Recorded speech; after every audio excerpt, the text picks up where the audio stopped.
जय कुंज बिहारी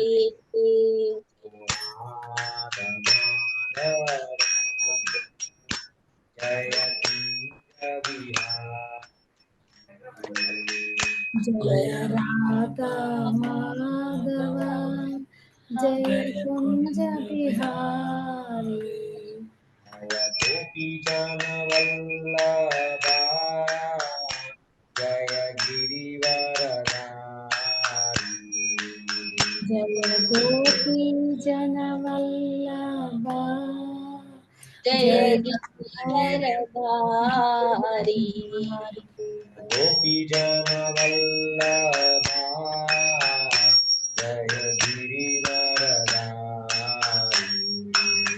जय गोपी जन वल्लभा जय गिरिवरधारी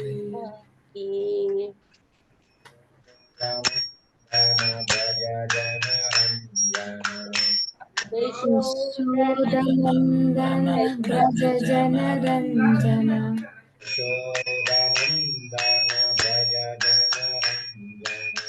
यशोदनन्दन व्रज जनरञ्जन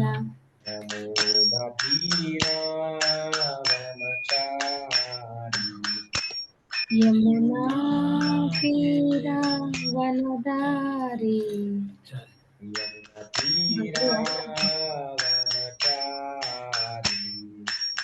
यमुना तीरा वनचारी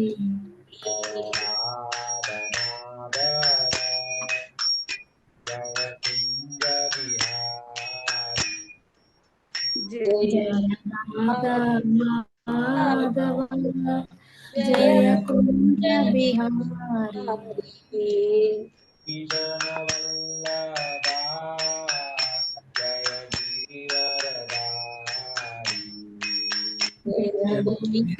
जन वल्लभा जय गिरिवरधारी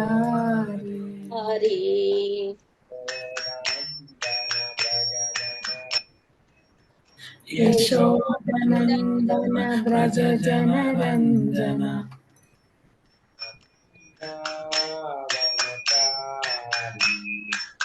यमुना तीरा वनचारी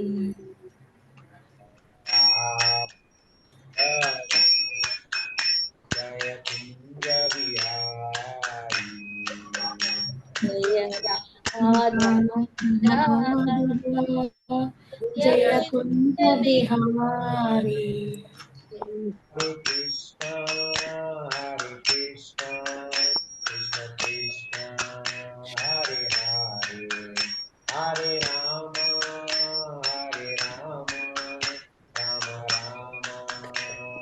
Hare. Hare Krishna, Krishna Krishna, Hare Hare, Hare Rama, Rama Rama, Hare Hare. Hare Krishna, Krishna Krishna, Hare Hare, Hare Rama, Rama Rama, Hare Hare. Hare Krishna, Krishna Krishna, Hare Hare, Hare Rama, Rama Rama, Hare Hare. Hare Krishna, Krishna Krishna, Hare Hare Rama, Rama Rama, Hare Hare. Hare Krishna, Krishna Krishna, Hare Hare, Hare Rama, Rama Rama, Hare Hare.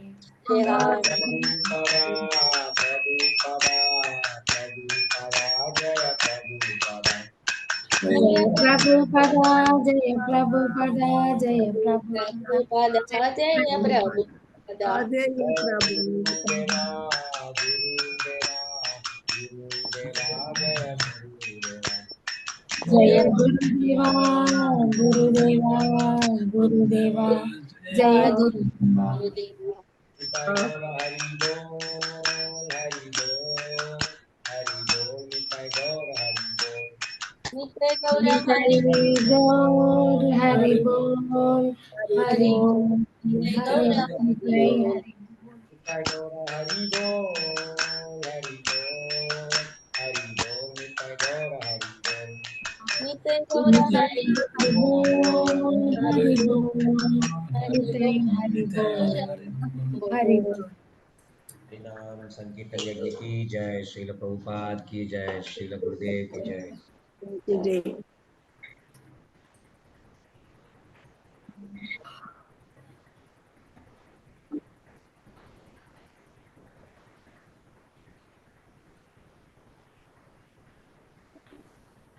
Invocation press चौदह.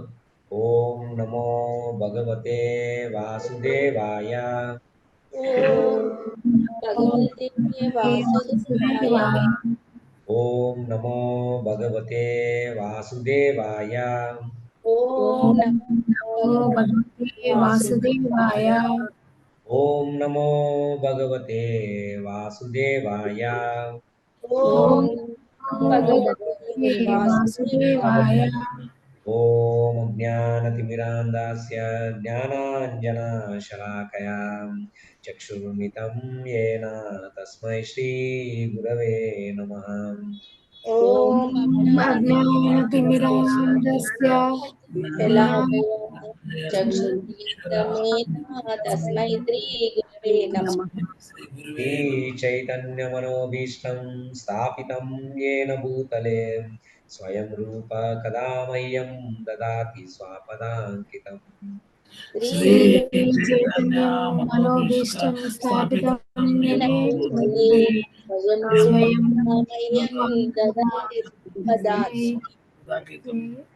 वाञ्छाकल्पतरुभ्यश्च कृपा सिन्धुभ्य एव च पतितानां पावनेभ्यो वैष्णवेभ्यो नमो नमः.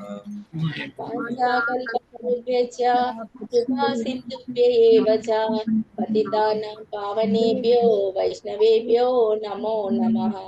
जय श्री कृष्ण चैतन्य प्रभु नित्यानंद श्री अद्वैत गदाधर शिवासदि गौरभक्तवृंद. जय श्री कृष्ण श्री कृष्ण चैतन्य प्रभु नित्यानंद श्री अद्वैत गदाधर श्रीपाद.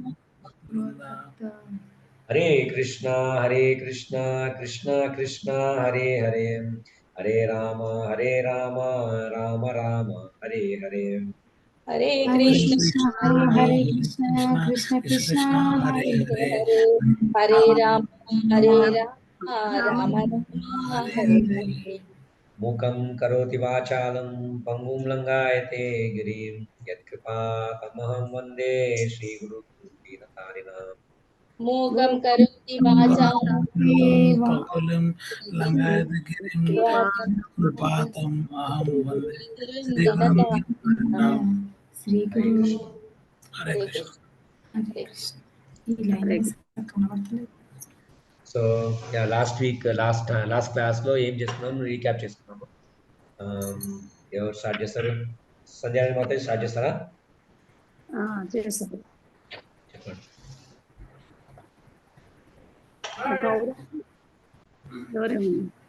కౌరవులు పాండవులు కురుక్షేత్ర యుద్ధంలో సేన బారు తీరుగా ఉంది. ఎవరు మాట్లాడుతున్నారు? అర్జునుడు మనసు కృంగిన వాడే రథంలో కూలబడి ఉంటాడు. కంటి నిండా నీళ్లతోటి అర్జునుడిని చూసి కృష్ణుడు ఈ విధంగా పలుకుతాడు అనమాట. అంటే జాలి, శోకము, కన్నీరు, ఆత్మ అనేటివి ఈ గురించి తెలియక పోవడమే ఈ చిహ్నాలు. జాలి, శోకం, కన్నీరు అని తెలియకుండా ఉంటుంది. అవన్నీ కూడా దీని చిహ్నాలని కృష్ణుడు అంటాడు. నిత్యము ఆత్మ పట్ల చూపే జాలియే ఆత్మానుభవం అంటుండు. కర్తవ్య నిర్వహణలో కృష్ణుడు తనకు అపార్థమనే దానవును కృష్ణుడే తనను సంహరించాలని అర్జునుడు భావిస్తున్నాడు. కృష్ణుడు తను యుద్ధం చేయనని భావిస్తున్నాడు కదా, దానికి అతనికి కర్తవ్యంలో కొంచెం వెనక చూస్తున్నాడు. కృష్ణుడు చెప్పినట్టు వినట్లేదు. దానవుడు అతను ఉన్నటువంటి యుద్ధాన్ని చేయకపోవడం జాలి, కరుణ అనేది చూపిస్తుంది. ఆ దానవుని సంహరించాలి, కృష్ణుడే నన్ను సంహరించి యుద్ధానికి ముందుకు పోయేటట్లుగా చేయాలని అర్జునుడు భావిస్తున్నాడు అనమాట. ఇట్లా ఈ విధంగా యుద్ధం చేయకుండా శూరుడైనటువంటి వాడు దుఃఖించడాన్ని శూద్రుడు అంటారు. బ్రాహ్మణుడు కేవలం పూజలు చేయకుండా ఉండేటువంటి కేవలం బ్రాహ్మణుడే అంటారు. యుద్ధం చేయకుండా శత్రువులకు అధర్మంగా అన్యాయంగా ఉన్నటువంటి వాళ్ళకు యుద్ధం చేయకుండా ఉన్న వాళ్ళని కేవలం క్షత్రువుడే అంటారు. అట్లా అర్జునుని యొక్క క్షత్రియుడి యొక్క అతని నడత సరిగ్గా లేదు. ఆ శ్రీకృష్ణుడు అతని దుఃఖాన్ని క్షమింపజేయగలడు. ఈ ఉద్దేశం కొరకే భగవద్గీత గానం చేయబడింది. శ్రీకృష్ణుడు వివరించినట్లుగా భౌతిక దేహానికి ఆత్మకు సంబంధించిన విశ్లేషణాత్మక అధ్యయనం ద్వారా ఆత్మ సాక్షాత్కారాన్ని ఈ అధ్యాయం బోధిస్తుంది అనమాట. మనిషి కర్మ ఫలాశక్తి లేకుండా పనిచేయాలి. ఫలం కావాలని దాన్ని ఆలోచించకుండా ఆత్మభావనలో సుస్థిరంగా నిలిచినప్పుడే ఈ అనుభూతి సాధ్యమవుతుందని కృష్ణుడు తెలియజేశాడు అనమాట. కృష్ణుడు భగవానులు అంతటా భిన్నులు. గీత అంతటా శ్రీకృష్ణుని భగవానుడు అని కృష్ణుని వాచ అని తెలియజేయరు, భగవాను వాచ అంటారు ఎక్కడైనా. అంటే భగవంతుడే తెలియజేస్తున్నాడు అన్నమాట. కృష్ణుడే భగవంతుడు, కానీ అతడు భగవాను వాచ అని చెప్తుండ్రు. సకల జీవులు అందరి హృదయాలలో భగవంతుడు ఉంటాడు. ప్రపంచంలో ఉన్నటువంటి ప్రతి జీవులు, జంతువులు కానీ మనుషులుగా అందరి జీవుల్లో పరమాత్ముడు ఉంటాడు. ఆ పరమ పురుషుని భగవానుగా దేవదేవునిగా మనం అనుభూతం అవుతుంది. ఈ పరతత్వపు దశలే 3 దశలు ఉంటాయి అంటున్నారు ఇక్కడ మనకు. ఏంది? బ్రహ్మము, పరమాత్మ, భగవానుడని తెలియబడ్డాయి. తర్వాత సూర్యునికి 3 దశలు ఉంటాయి అంటాడు. మనం సూర్యకాంతి, సూర్యబింబము, సూర్యమండలం. సూర్యకాంతిని మాత్రమే అధ్యయనం చేసేవాడిని ప్రాథమిక విద్యార్థి అంటారు. తర్వాత సూర్యబింబమును గురించి అర్థం చేసుకున్నట్టు వాడు కొంచెం ఉన్నతుడు. అతడు పరతత్వమును గురించి, ఆత్మజ్ఞానాన్ని గురించి కొంచెం తెలుసుకుంటాడు. సూర్యమండలంలోకి ప్రవేశించగలిగినటువంటి వాడు అత్యున్నతుడు. ఆ పరతత్వపు రూప లక్షణాలను అనుభూతం చేసుకున్న వారితో పోల్చబడతారు. అంటే మనం ఏదైనా తెలుసుకోవాలంటే సూర్యమండలంలోకి పోయినంత విధిగా మనము లోతుగా విశ్లేషణ చేసినప్పుడే మన యొక్క భగవద్గీత యొక్క అర్థం మనకు భావన ఆత్మ అనుభూతి చెందుతుంది, తెలుస్తుంది అన్నమాట. తర్వాత భగవంతుని గురించి ఈ విధంగా చెప్పాడు ఇక్కడ భగవద్గీతలో. సర్వ సంపదలు కలిగినటువంటి వాడు, సర్వ శక్తిమంతుడు, సర్వ సౌందర్యం కలిగినటువంటి వాడు, సర్వ జ్ఞానము, సర్వ వైరాగ్యము కలిగినటువంటి పరమ పురుషునిగా భగవంతుని పిలుస్తారు. బ్రహ్మ, విష్ణు, శివునితో ఏ జీవుడు పూర్ణ విభూతులను కలిగి ఉండడు. అంటే ఇక్కడ బ్రహ్మ, విష్ణువుతో ఏ జీవుడు కూడా పూర్ణ విభూతులను కలిగి ఉన్నాడు. బ్రహ్మ సంహితలో చెప్పబడింది. దేవదేవుడు అంటే అటువంటి విభూతులు ఎవరికి కలిగి ఉండవు అనమాట. భగవంతుని లక్షణాలు కలిగినటువంటి వాళ్ళు కొంతమంది చాలా మంది ఉంటారు. కానీ భగవానుని లక్షణాలకు మించి తనకు మించినటువంటి వాళ్ళు ఎవరు ఉండరు అని అంటున్నారు. కొందరు ఋషులు ఉంటారు, బాగా కొంచెం చెప్పగలుగుతారు. కానీ అతనికి ఉన్నట్టు కృష్ణుడు భగవానుడికి ఉన్నటువంటి విభూతులు వేరెవరికి ఉండరు. అతనికంటే గొప్పవాడు ఎవరు ఉండరని మనకు పరమ పురుష బ్రహ్మ సంహితలో చెప్పబడింది. తర్వాత ఇక్కడ తెలుపబడిన అవతారాలన్నీ పరమ పురుషుని కృష్ణుని అవతారాలే చెప్పబడుతున్నాయి మనకు. ఆది పురుషుడు కృష్ణుడు, ఆది పురుషుడు పరమాత్మము, నిరాకార బ్రహ్మానికి మూలమైనటువంటి పరతత్వం అనే ఉంటాం. అర్జునుడు బంధువుల కొరకు దుఃఖించడము అనే పదంలో శ్రీకృష్ణుడు ఎక్కడ కుత అని ఆశ్చర్యాన్ని వ్యక్తం చేశాడు. తర్వాత కుత అంటే ఏంది? ఎందుకు నువ్వు యుద్ధం చేయకుండా? కృష్ణుడు శత్రువుడైనటువంటి వాడు, మంచి సద్గుణాలు కలిగినటువంటి వాడు, పరమ భక్తుడు. తర్వాత యుద్ధం చేయను, నేను అడవిలోకి వెళ్ళి భిక్షమెత్తుకొనైనా ఉంటాను. కానీ వాళ్ళ కౌరవులు ఎందుకు యుద్ధం చేయనంటుండు? వాళ్ళని చంపుతా అంటుడు. చంపుతాను అంటలేడు. ఎందుకంటే తన గురువులు, స్నేహితులు, మిత్రులు అన్ని చనిపోవడం అతనికి బాధగా ఉంది. ఆ అన్ని అతని విలువలు తెలుసుకుంటలేరు వాళ్ళు. కౌరవులు కానీ, భీష్ముడు కానివ్వండి, ద్రోణుడు కానివ్వండి, వాళ్ళందరూ ఏంది ఆర్థిక అవసరాల కోసం మాత్రమే. అంటే దుర్యోధనుడు ఆర్థికంగా డబ్బు మీద ఆశ చూపిస్తాడు. అంటే ఆర్థిక అవసరాల కోసం అతను పోతారు అతని వైపు, కౌరవుల వైపు. ఎవరు? భీష్ముడు గాని, ద్రోణుడు గాని. ఎందుకు వెళ్తారు? వాళ్ళ వెళ్ళడం వాళ్ళకు అది ధర్మానికి తప్పినట్టుగా ఉందన్నమాట. అలా వెళ్ళడం ధర్మంగా, న్యాయంగా లేకుండా అలా వెళ్ళడం వల్ల అది అధర్మంగా ఉండడం వల్ల, అందుకే అధర్మం ఎటుంటుంది అధర్మాన్ని జయించి, ధర్మం ఎటుంటుంది ధర్మాన్ని జయించాలి. ధర్మంగా ఓడి మనం శత్రువులను ఓడించాలని కృష్ణుడు తెలియజేస్తున్నాడు. కానీ ఇక్కడ అర్జునుడు నేను వెళ్ళను, అడవిలో తపస్సు చేసుకుంటా, బిచ్చం ఎత్తుకుంటా అదే అనేది తెలియజేస్తున్నాడు అర్జునుడు. కానీ ఆశ్చర్యపోతున్నాడు. అర్జునుని యొక్క మాటలు చూసి కృష్ణుడు ఆశ్చర్యపోతున్నాడు అన్నమాట. ఇంకా ఏమంటుండనమాట, జీవితం యొక్క విలువలను తెలిసి ఆధ్యాత్మిక అనుభూతిపై ఆధారపడిన వారిను నాగరిక జీవులు అంటారు, ఆర్యులు అంటారు. అంటే ఈయనకు అర్జునుడు అనార్యుని కింద దగ్గర వస్తుంది. అంటే జీవితం యొక్క విలువలు తెలుసుకుంటలేడు. నన్ను యుద్ధం చేయను, భిక్షమైన ఎత్తుకుంటాను అని అంటారు. భవబంధాల విముక్తిని గురించి జ్ఞానం లేని వారిని అనారీలు అంటారు. అంటే ఈ బంధాలు ఏంటిది, అసలు ధర్మంగా లేరు, వాళ్ళతో యుద్ధం చేసి నేను వాళ్ళని ఓడించాలని జ్ఞానం లేదు అతనికి, ఆలోచన వస్తలేదు. వాళ్ళని ఎంతసేపు వాళ్ళని ఎలా యుద్ధం, వాళ్ళని ఎలా చంపాలని ఆలోచిస్తుండే గాని నిరాకరించి తన యొక్క విద్యుత్ ధర్మాలను తప్పుకుంటున్నాడు. ఈ శత్రువులైనటువంటి వారు ఈ ధర్మోల్లంఘన వల్ల యశోవంతులు గారు. శ్రీకృష్ణుడు అర్జునుని వంటి వారు జాలిని మాత్రమే శ్రీకృష్ణ భగవానుడు ఆమోదించలేదు. అతడు జాలిని చూపించడం మాత్రమే చూపించడం వల్ల కృష్ణుడు ఆమోదించలేదు. అర్జునుడు వాళ్ళ మీద జాలి చూపించడం అతను ఒప్పుకోలేదు కృష్ణుడు. పార్థ, ఈ పతనానికి కారణమయ్యి నువ్వు నపుంసత్వానికి తర్వాత హృదయ దౌర్బల్యానికి లొంగవద్దు అని కృష్ణుడు అర్జునునితోని చెప్తున్నాడు అనమాట. అంతవరకే చదివిన ప్రభుజీ. ఇంకా హరే కృష్ణ. చాలా మంచి సమ్మరీ చేశాను. హరే కృష్ణ. Thank you. వంశీ ప్రభు, శ్రీవాణి మాతాజీ ఏమని చెప్తారా? ఏమైనా పాయింట్స్ ఏమన్నా లేదా? అన్మ్యూట్ చేసుకోండి. మ్యూట్ లో ఉన్నారు మీరు. ఓకే, అన్ని మాతగారు చెప్పేశారు. అన్ని చెప్పండి. చెప్పి మాక్సిమం పాయింట్స్ కవర్ చేశారమ్మా. నెక్స్ట్ వీక్ మీకు ఇస్తాను ఫస్ట్ ఛాన్స్. చెప్పండి. అట్లా నేను రాసుకుంటాను, చెప్తా. పర్లేదు. అయితే నెక్స్ట్ వీక్ మీకు ఇస్తాను ఛాన్స్ ఫస్ట్. సో మీరు చెప్పండి. పర్లేదు. అది ఏమైనా పాయింట్స్ రాసుకుంటే మీకు గుర్తుంటుందని. బట్ ఈసారి నెక్స్ట్ టైం చెప్పండి. ఎవరికి అర్థమైనంత వాళ్ళు చెప్పాలి కదా ప్రభుజీ. ఇప్పుడు శ్రీవాణి పాయింట్స్ చెప్పాం మనము. మాతాజీ మంచిగా ఉంది విశ్లేషణ. నెక్స్ట్ సెషన్ లో మధ్యలో ఇంకా 1-2 సార్లు చదివితే ఇంకా బాగా చెప్పొచ్చు. మధ్యలో ఈ పని వల్ల చదవలేకపోయినా సార్ చదివితే మనం రికార్డ్ చేసుకుంటే మంచిగా చెప్పగలుగుతాం. మనకి ఒకసారి చదవాలి, చెప్పింది మనం చర్చించుకునేది మళ్ళీ చదివితే మనం అవును.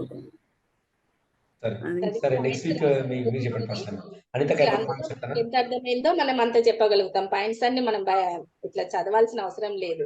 మనకి ఎంత నెత్తికెక్కిందో అంత అర్థమైంది అన్నట్లు చెప్తే బాగుంటది. కొన్ని పాయింట్స్ అర్థమవుతుంది కానీ చెప్పలేకపోతున్నాం. ఎట్లా చెప్పి అదే నిరాకార బ్రహ్మము అనేటువంటివి ఆ పదాలు కొంచెం కఠినంగా ఉంటాయి. ఫిలాసఫీ కూడా అర్థం కానికి కష్టమే. బట్ మీరు లాస్ట్ ఇయర్ అటెండ్ అయ్యారు కాబట్టి కొంచెం మీకు అర్థమవుతుంది ఈసారి ఇంకెక్కువ. కరెక్ట్. అందుకోసమే అంటున్నా ప్రభుజీ, 2 పాయింట్లైనా చెప్తుంటేనే కదా ప్రభుజీ. మేము ఫస్ట్ ఏం చెప్పినాం, ఒక లైన్ కూడా చెప్పలేకపోయినాం కదా, మాకు అసలు ఏం రాలేదు. అందుకోసం అట్లాగే అవుతుంది ప్రభుజీ. చెప్దాం అనుకుంటున్నాం కానీ చెప్పమ్మా, మనమే చెప్పు. మేము ఒక లైన్ కూడా చెప్పలేము ఒకవేళ ఫస్ట్ టైం అట్లా. నీకు అర్థమైంది చెప్పేసి వాళ్ళు పాయింట్ చెప్పింది అని అవసరం లేదు. ఇప్పుడు వాళ్ళ పాయింట్ చెప్పిందే మనకు కూడా టచ్ అవుతుంది. నేను అంటున్నా అందుకోసం నీకు 2 పాయింట్లైనా సరే చెప్పేస్తే అదే అలవాటు అయిపోతుంది అన్నట్టు. నెక్స్ట్ వీక్ ఎట్లుంటది అంటే క్లాస్ ఎప్పుడు ఉంటది, ఎప్పుడు చెప్పాలా పాయింట్స్ అన్నట్టు అట్లా వచ్చేస్తుంది.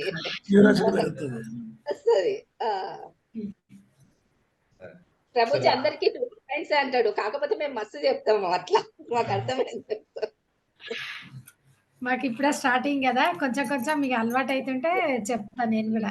నెక్స్ట్ వీక్ అయినా సరే 1 పాయింట్ 2 పాయింట్లు అయినా చెప్పండి, చెప్తే అర్థమవుతుంటది. అది మన లాంగ్వేజ్ లేని బుక్ లాంగ్వేజ్ అవసరం లేదు. మీకు అర్థమైన సొంత భాషలో చెప్పండి. 1-2 పాయింట్స్ అయినా చెప్పండి నెక్స్ట్ వీక్. అదే అంటున్నా ప్రభుజీ, మీరు 2 అంటారు కానీ మేము అర్థమైనంత ఉడితేనే ఉంటాము. అదే సరే, అంతగా నువ్వు చెప్పిన 1 పాయింట్స్ మిస్ అయినాయి. హరే కృష్ణ. ఏంటి మదర్ లాస్ట్ లో చెప్పలేదు అనిత, లాస్ట్ లో కొన్ని పాయింట్స్ ఉన్నాయి చెప్పు. సరే, గురువు ప్రాముఖ్యత చెప్పలే అక్క నువ్వు. గురువు ప్రాముఖ్యత అది కృష్ణుడు ఇరుసేనల మధ్య రథాన్ని నిలపగానే వాళ్ళ బంధువులను వాళ్ళని యుద్ధ రంగంలో చూసి అర్జునుడు చలించిపోయి అశ్రునయనాలతో నేను యుద్ధం చెయ్యాలని గాంధీవము కింద వేసి ఇట్లా యుద్ధం చేయనంటున్నాడని సంజయుడు ధృతరాష్ట్రుడితో చెప్తున్నాడు. మళ్ళీ ఏమంటుండంటే మధు అనే రాక్షసుని సంబంధించిన కాబట్టి మధుసూదన్ అనే పేరు కృష్ణునికి వచ్చింది. అలాగే అపార్థం అనే నాకు ఆవరించిన అపార్థం అనే దానవుణ్ణి నువ్వు సంహరించు కృష్ణ అని అంటుండు. ఇంకొక పాయింట్ ఏంటంటే ఇది మనము నీళ్ళల్లో మునిగిపోయిన వ్యక్తిని వస్త్రాలను గురించి ఆలోచించొద్దు. అలాగే బాహ్య వస్త్రం ఏంటంటే స్థూల శరీరము. స్థూల శరీరం గురించి ఆలోచించడం వల్ల దాన్ని రక్షిద్దామని అనుకుంటే అజ్ఞానంలో పడిన వాడిని రక్షించలేము. ఈ స్థూల శరీరం గురించి ఆలోచించేవాడు, దాని గురించి దుఃఖించేవాడు శూద్రుడు అవుతాడు. ఇక్కడ అర్జునుడు క్షత్రియుడు కాబట్టి నా ఈ అజ్ఞానంను తొలగించు కృష్ణ అని కృష్ణుని వేడుకుంటున్నాడు. మళ్ళీ ఇంకో పరతత్వం గురించి కూడా తెలుసుకున్నాం ప్రభుజీ. పరతత్వము 3 దశలుగా ఉంటుంది. ఒకటి బ్రహ్మము, నిరాకార బ్రహ్మము, అంటే రేస్ తేజ జ్యోతి రూపంలో ఉంటుంది. సెకండ్ది పరమాత్మ, అందరి హృదయాలలో పరమ పురుషుడైన దేవదేవుడు రూపం అది. థర్డ్ వన్ భగవాన్, దేవదేవుడైన శ్రీకృష్ణుడు. భగవాన్ అంటే వ్యాసదేవుని తండ్రి పరశరముని ఏమి డెఫినేషన్ ఇచ్చిందంటే షడైశ్వర్యాలు అందరికీ ఉంటాయి, కానీ షడైశ్వర్యాలు ఉన్నవారందరూ నాకు ఐశ్వర్యాలు ఉన్నాయని చెప్పుకోరు. కానీ దేవదేవుడైన శ్రీకృష్ణుడు మాత్రమే నేను సర్వ సంపదలకు సర్వ శక్తులకు నావే అని చెప్పుకుంటాడు. కాబట్టి ఆయన భగవానుడు. భగవద్గీత అంతటా శ్రీకృష్ణుడు అని ఎక్కడ పిలవలేదు, భగవానుడని పిలిచాడు. అది భగవాని గొప్పతనం గురించి పరశరముని చెప్పాడు ప్రభుజీ.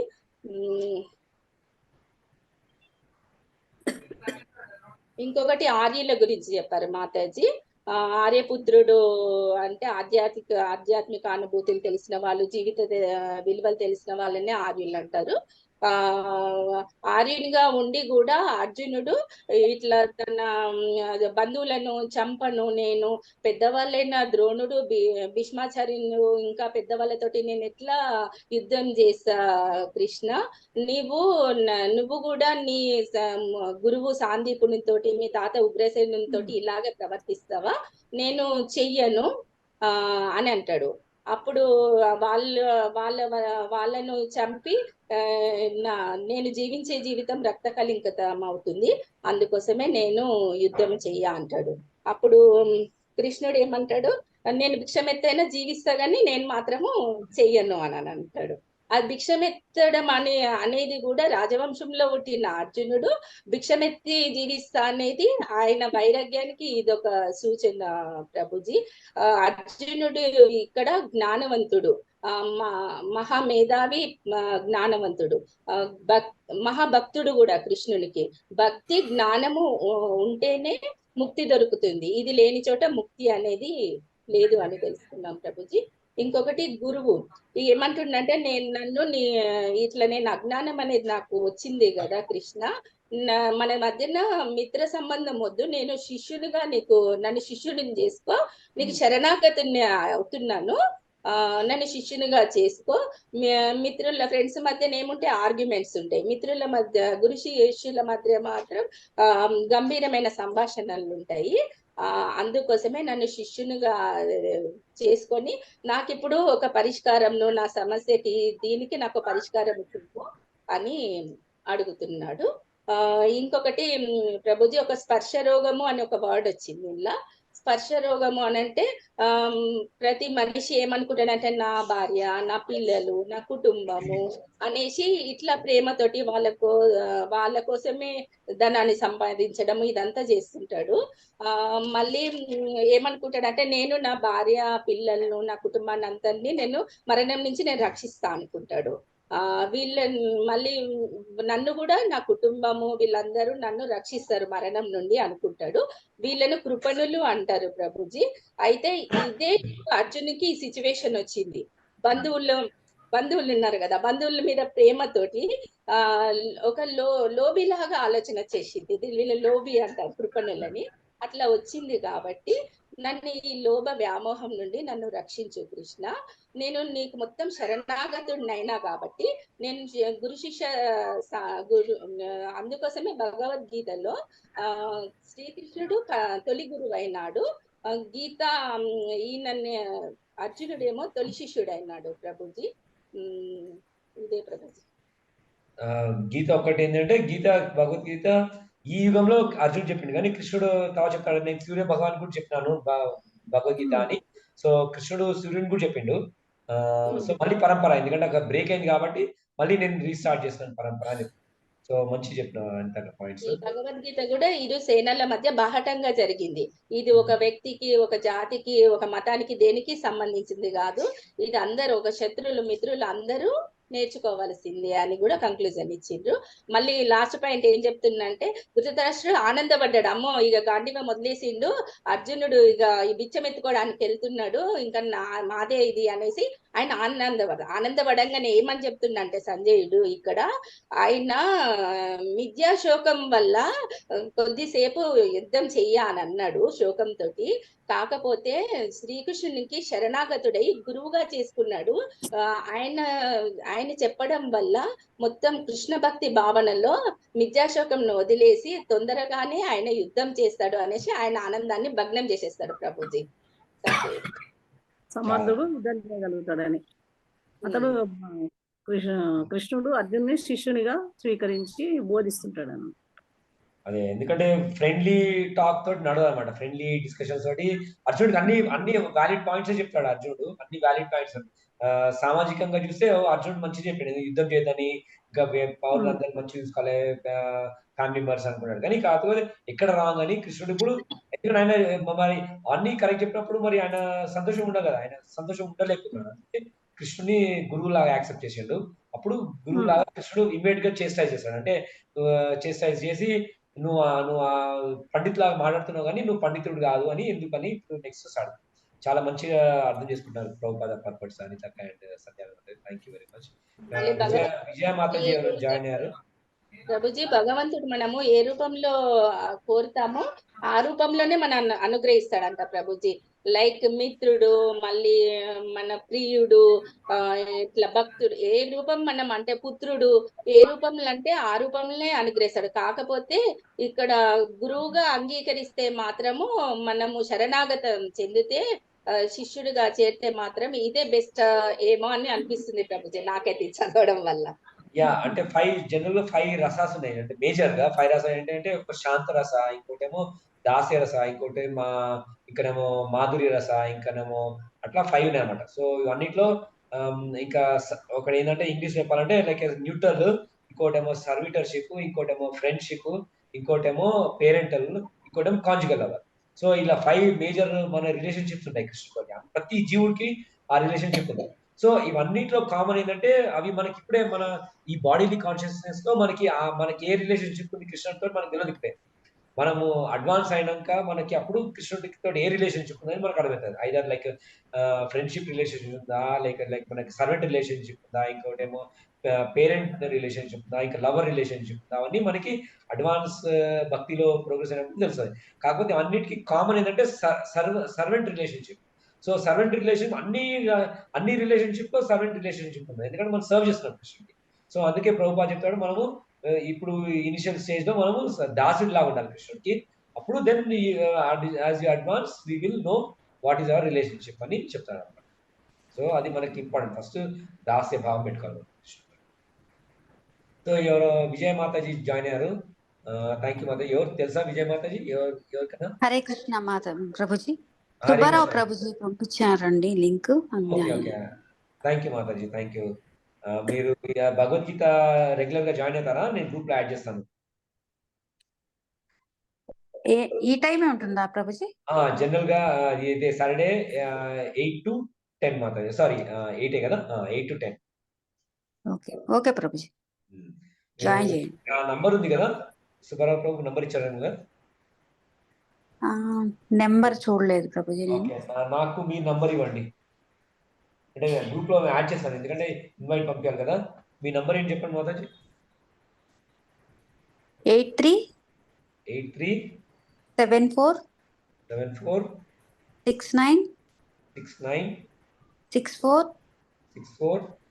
99. నంబర్ రిపీట్ చేస్తున్నాను, 8374696499. అవును ప్రభుజీ.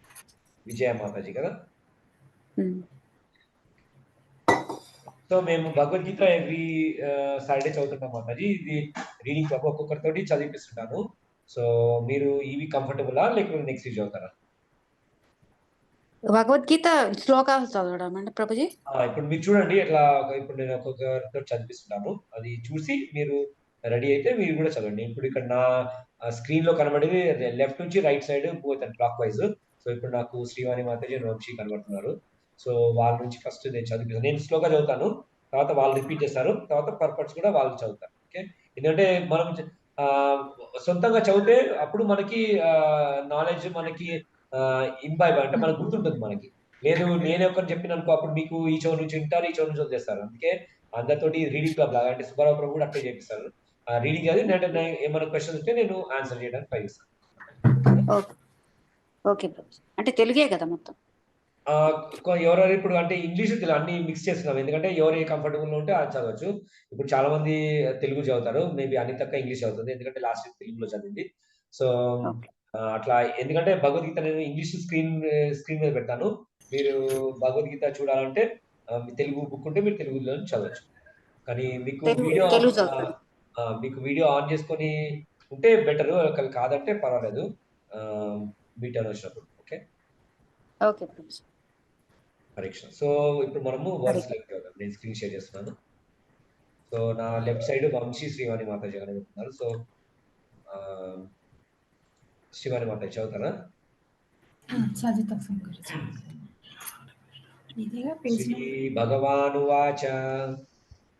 శ్రీ భగవానువాచ అశోచ్యాన్ అన్వశోచస్త్వం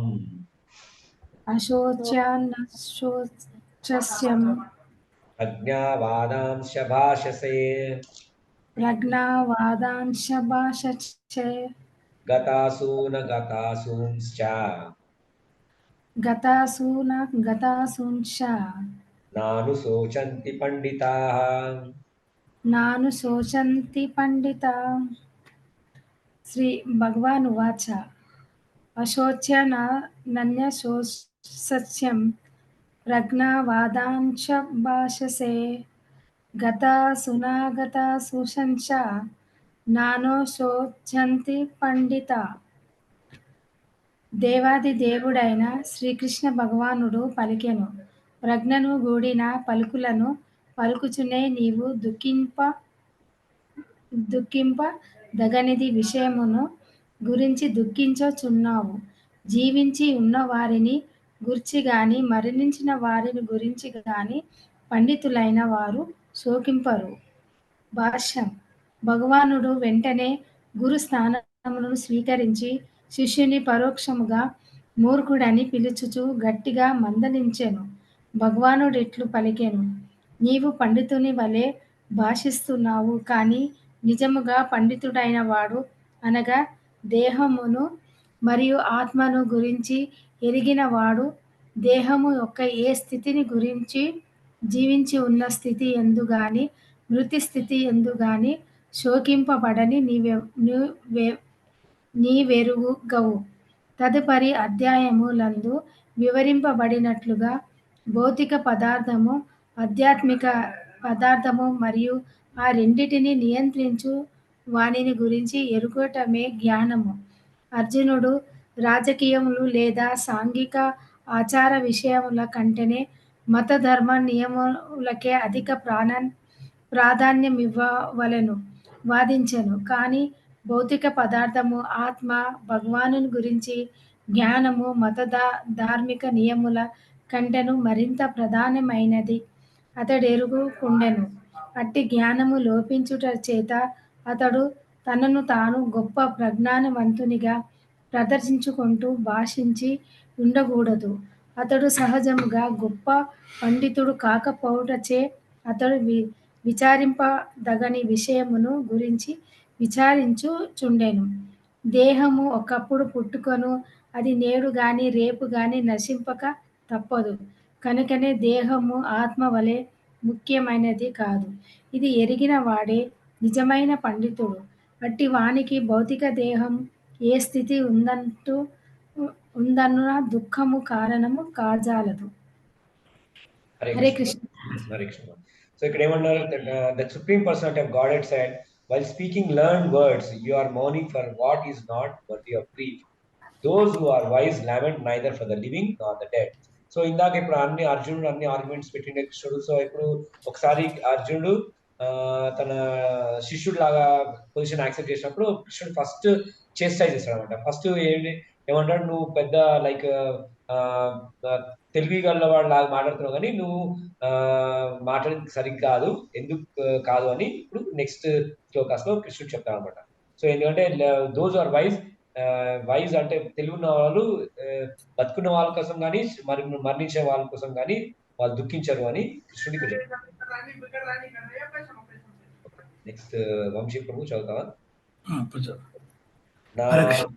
ఏవాహం జాతు నాశం నా త్వేహం చాతు వాసనం నా త్వం నేమే జనాధిపా నా త్వం నేమే జనాధిపా నా చైవ నా భవిష్యామః నా చైవ భవిష్యామః సర్వే వయం అతః పరం సర్వే వయం అతః పరం నా త్వేం వాహం జాతు నాసం నా త్వం నేమే జనాధిప నా చైవ నా భవిష్యామః సర్వే వయమతం పరం. నేను కానీ నీవు కానీ ఈ రాజులందరూ కానీ నిలిచి ఉండే సమయము మెదియడం లేదు. ఇక ముందు భవిష్యత్తునందు మనం ఎవరము ఉండకపోము. భాషము వేదములందు కఠోపనిషత్తునందు శ్వేతోపనిషత్తునందు అసంఖ్యాకులైన జీవులను వారి వ్యక్తిగతమైన కర్మఫలములను అనుసరించి వారి వివిధ స్థితులను అనుసరించి దేవాది దేవుడు వారిని పోషించుచుండను చెప్పబడి ఉన్నది. దేవాది దేవుడు ప్రతి జీవి హృదయమునందు తన స్వరూపాంశ రూపము నెలకొని ఉండను. బాహ్యంతరంలో భగవానుని దర్శింపగలిగిన సాధు పురుషులను మాత్రమే సంపూర్ణము మరియు శాశ్వతమైన శాంతి నిజంగా పొందుతున్నారు. నిత్యానం చేతనిశ్చతనాం ఏకో బహునాం యో వితాతి కామన్ తమస్తం ఏ నుష్పష ధీరాస్తేపం శాంతి శాశ్వతి నితరేషం. అర్జునుడు తెలుపబడిన ఈ వైదిక సత్యము వాస్తవమునకు జ్ఞానరహితములైన గొప్ప జ్ఞానవంతులుగా నటించనులందరికీ కొరకే చెప్పబడినది. తాను అర్జునుడు మరియు ఉత్తరంగమునకు సమకూడిన రాజులందరూ నిత్యులైన జీవులను మరియు బుద్ధావస్థలోను ముక్తావస్థలోను వ్యక్తిగత జీవితాలందరికీ తానే శాశ్వత పోషకుడు నేను భగవాను ఇక్కడ స్పష్టం చెప్పుచున్నాడు. దేవాది దేవుడైన పరమ పురుషుడు భగవాన్ని శాశ్వత సహచరుడైన అర్జునుడు అక్కడ సమకూడిన రాజులందరూ శాశ్వతులైన వ్యక్తిగత ఆత్మలు వారి భూతకాలంలో ఏ సమయం నందు వ్యక్తిగత జీవులుగా ఉండకపోలేదు. ఇక ముందు కూడా శాశ్వత వ్యక్తిగత ఆత్మలను ఉండకపోరు. అనగా వారి వ్యక్తిత్వం భూతకాలం నందు నిలిచి ఉండను, భవిష్యత్తు నందును కూడా ఎట్టి అవరోధం లేకుండా నిరంతరం కొనసాగుచున్నది. కనుక ఎవరి కొరకు శోకించుటకు ఎట్టి కారణము లేదు. మోక్షానంతరం జీవాత్మ మాయాచారం నుండి బయటపడి నిరాకార బ్రహ్మమునందు లీనమై తన వ్యక్తిత్వం కోల్పోవునని పలుకు మాయావాదుల సిద్ధాంతమును ప్రామాణికుడైన శ్రీ కృష్ణ భగవానుడు ఇక్కడ సమర్థించటం లేదు. అట్లే జీవుని వ్యక్తిత్వం కేవలం బద్ధస్థితి యందు మాత్రమే నిలిచి ఉండన సిద్ధాంతం కూడా ఇక్కడ సమర్థింపబడటం లేదు. ఉపనిషత్తులందు నిర్ధారించబడినట్లు భగవానుని వ్యక్తిత్వం మరియు ఇతరులందు వ్యక్తిత్వం కూడా భవిష్యత్తునందు శాశ్వతంగా కొనసాగునని శ్రీకృష్ణుడు స్పష్టంగా తెలియజేస్తున్నాడు. మాయాతితుడైనందున శ్రీకృష్ణుని ఈ వచనం గొప్ప ప్రామాణికమైనది. ఇక్కడ శ్రీకృష్ణుడు తెలిపిన జీవుని వ్యక్తిత్వం భౌతికమే కానీ ఆధ్యాత్మిక కాదని మాయావాదులు వాదింపవచ్చును. ఒకవేళ జీవుని వ్యక్తిత్వం భౌతికమనేది ఈ వాదనలు అంగీకరించినను శ్రీకృష్ణ భగవానుడు వ్యక్తిత్వం నందలి భేదం ఎట్లా గుర్తింపగలము? శ్రీకృష్ణుడు తాను గతములకు ఉంటినని మరియు భవిష్యత్తునందు కూడా ఉందునని స్పష్టంగా నిర్ధారించి తెలిపాను. అతడు తన వ్యక్తిత్వం అనేక విధములుగా నిరూపించి ఉండేను. అంతేకాకుండా నిరాకార బ్రహ్మము అతనికి లోబడి పంపబడినది. ఈ విధంగా శ్రీకృష్ణుడు తన ఆధ్యాత్మిక వ్యక్తిత్వం సర్వదా కొనసాగించుచుండెను. ఒకవేళ అతనికి సాధారణ బద్ధ జీవునిగా గణించో అంగీకరించో ప్రామాణిక ధర్మశాస్త్రము అతని భగవద్గీత విలువై ఉండదు. మానవ సహజమైన 4 రకాల దోషములను కూడి ఉండేటి సామాన్య మానవుడు శ్రవణదాయకమైన బోధనలు నిన్నడు బోధింపజాలడు. భగవద్గీత అనున్నది అట్టి అసాహిత్యములంటేనే అతీతమైన శాస్త్రము. భౌతిక గ్రంథం ఏదిను భగవద్గీత సాటి రాదు. కానీ ఎవరినైనా శ్రీకృష్ణ భగవానుడిని సామాన్య మానవుడని భావించినచో వెంటనే అది తన ప్రాముఖ్యతను కోల్పోవును. ఈ శ్లోకం నందు పేర్కొనబడిన బౌద్ధం అనేది వ్యవహారికమైన దేహంలో సంబంధించి నదియను మాయావాదులు వాదించుచుందరు. కానీ ఈ శ్లోకం నందు ఇదివరకు దేహాత్మ బుద్ధి ఖండించబడినది. జీవులు దేహాత్మ బుద్ధిని ఖండించిన పిదప దేహంను గురించి వ్యవహారిక భావననే శ్రీకృష్ణుడు ఎందుకు తిరిగి ప్రతిపాదించును అనగా ఇక్కడ వ్యక్తిత్వం ఆధ్యాత్మిక పరిధిలో ప్రస్తావింపబడిన తెలుచున్నది. దీనికి శ్రీమద్ రామానుజాచార్యులు వంటి గొప్ప ఆచార్యులందరూ సమర్థించి ఉన్నారు. కనుకనే భక్తులు ఇచ్చే ఆధ్యాత్మిక వ్యక్తిత్వం అవగతం చేసుకునబడనని భగవద్గీత యందు పలు చోట్ల స్పష్టమైన పేర్కొనబడినది. శ్రీకృష్ణుడు దేవాది దేవతత్వం పట్ల అసూయ కలిగి ఉండేవారు ఈ గ్రంథరాజమును అవగాహన చేసుకున్నట్టుగా వాస్తవం యోగులు కాజలరు. భక్తులు కానీ వారి గీతా బోధనలకు అవగాహన చేసుకున్నట్టుగా ప్రయత్నించడం మనన్నది రుచికరమైన తినటిగా తినే సీసా నాకిన చిందముగా ఉండును. ఈ సీసా మూతను తెరవనిదే ఎవరు తినే రుచిని చూడలేరు. అట్లే గీత యందలి 4వ అధ్యాయమునందు తెలుపబడినట్లు శ్రీకృష్ణుడి భక్తులైన వారికి భగవద్గీత మహిమ చక్కగా అవగాహన కాగలదు. ఇతరులు ఎవరు దీన్ని రుచి చూడలేరు. భగవాను ఉనికి సందేహించు అసూయగ్రస్తులైన వ్యక్తులు గీతను స్పర్శించడానికి కూడా సమర్థులు కాజాలరు.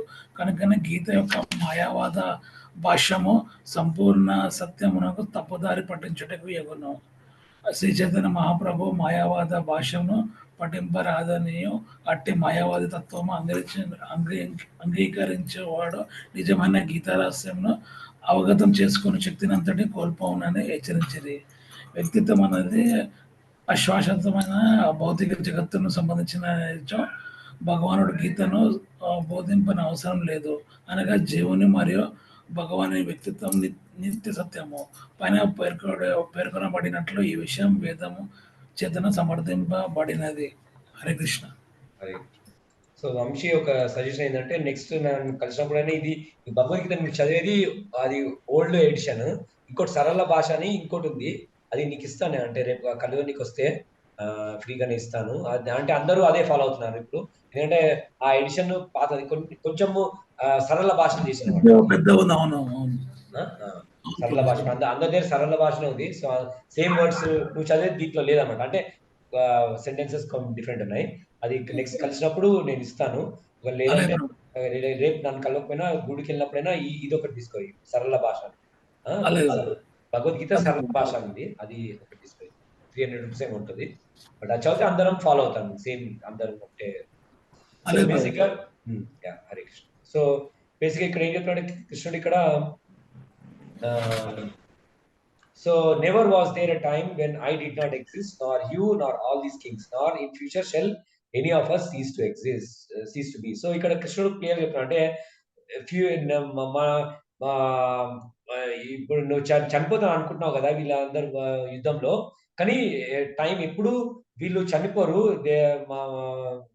అంటే they was never time I did not exist. మనము ఏ టైంలో చూసినా అని మనము లేను అని లేదు, ఎప్పుడు అంటే ఎగ్జిస్ట్ ఉన్నాము. ఇప్పుడు కింగ్స్ ఇప్పుడు ఉన్నారు కదా, వాళ్ళు పూర్వ జన్మలో ఉండే తర్వాత ఉంటారు, ఇప్పుడు కూడా ఉంటారని. సో ఇది కొంతమంది అనుకుంటారు, అంటే లైక్ మనము కృష్ణుడు మన ఆత్మస్వరూపం తెలుసుకున్న తర్వాత కృష్ణుడిలో మర్జ్ అయిపోతాం, అప్పుడు మనకి ఇండిపెండెన్స్ ఉండదు. కానీ కాకపోతే కృష్ణుడు చెప్పిన అనేది ఎప్పుడు మనం సపరేట్ అన్నమాట. కొంతమంది అనుకుంటారు నేను ఈ భగవంతుడు తెలుసుకున్న తర్వాత భగవంతుడిలో లీనం అయిపోతున్నాను, కానీ అది టెంపరీ, అది పర్మనెంట్ కాదు. ఇప్పుడు ఎందుకంటే ఇప్పుడు ఒక ఫిష్ పోయి వాటర్ లో ఒక ఓషన్ లో కలిసింది అనుకో, అప్పుడు ఓషన్ లో మర్జ్ అయిపోయింది కాదు కదా. ఫిష్ ఓషన్ తోటి కలిసిపోదు కదా. ఫిష్ ఉంటుంది, ఓషన్ ఉంటుంది. అట్లే మన స్వరూపం కూడా భగవంతుడి దగ్గర మనము చేరుకున్నా అని మనము ఇండివిజువల్, భగవంతుడు కూడా ఇండివిజువల్. సో మనకు ఆ రిలేషన్షిప్ ఎప్పుడు ఉంటుందని ఇక్కడ కృష్ణుడు చెప్తున్నాడు అనమాట.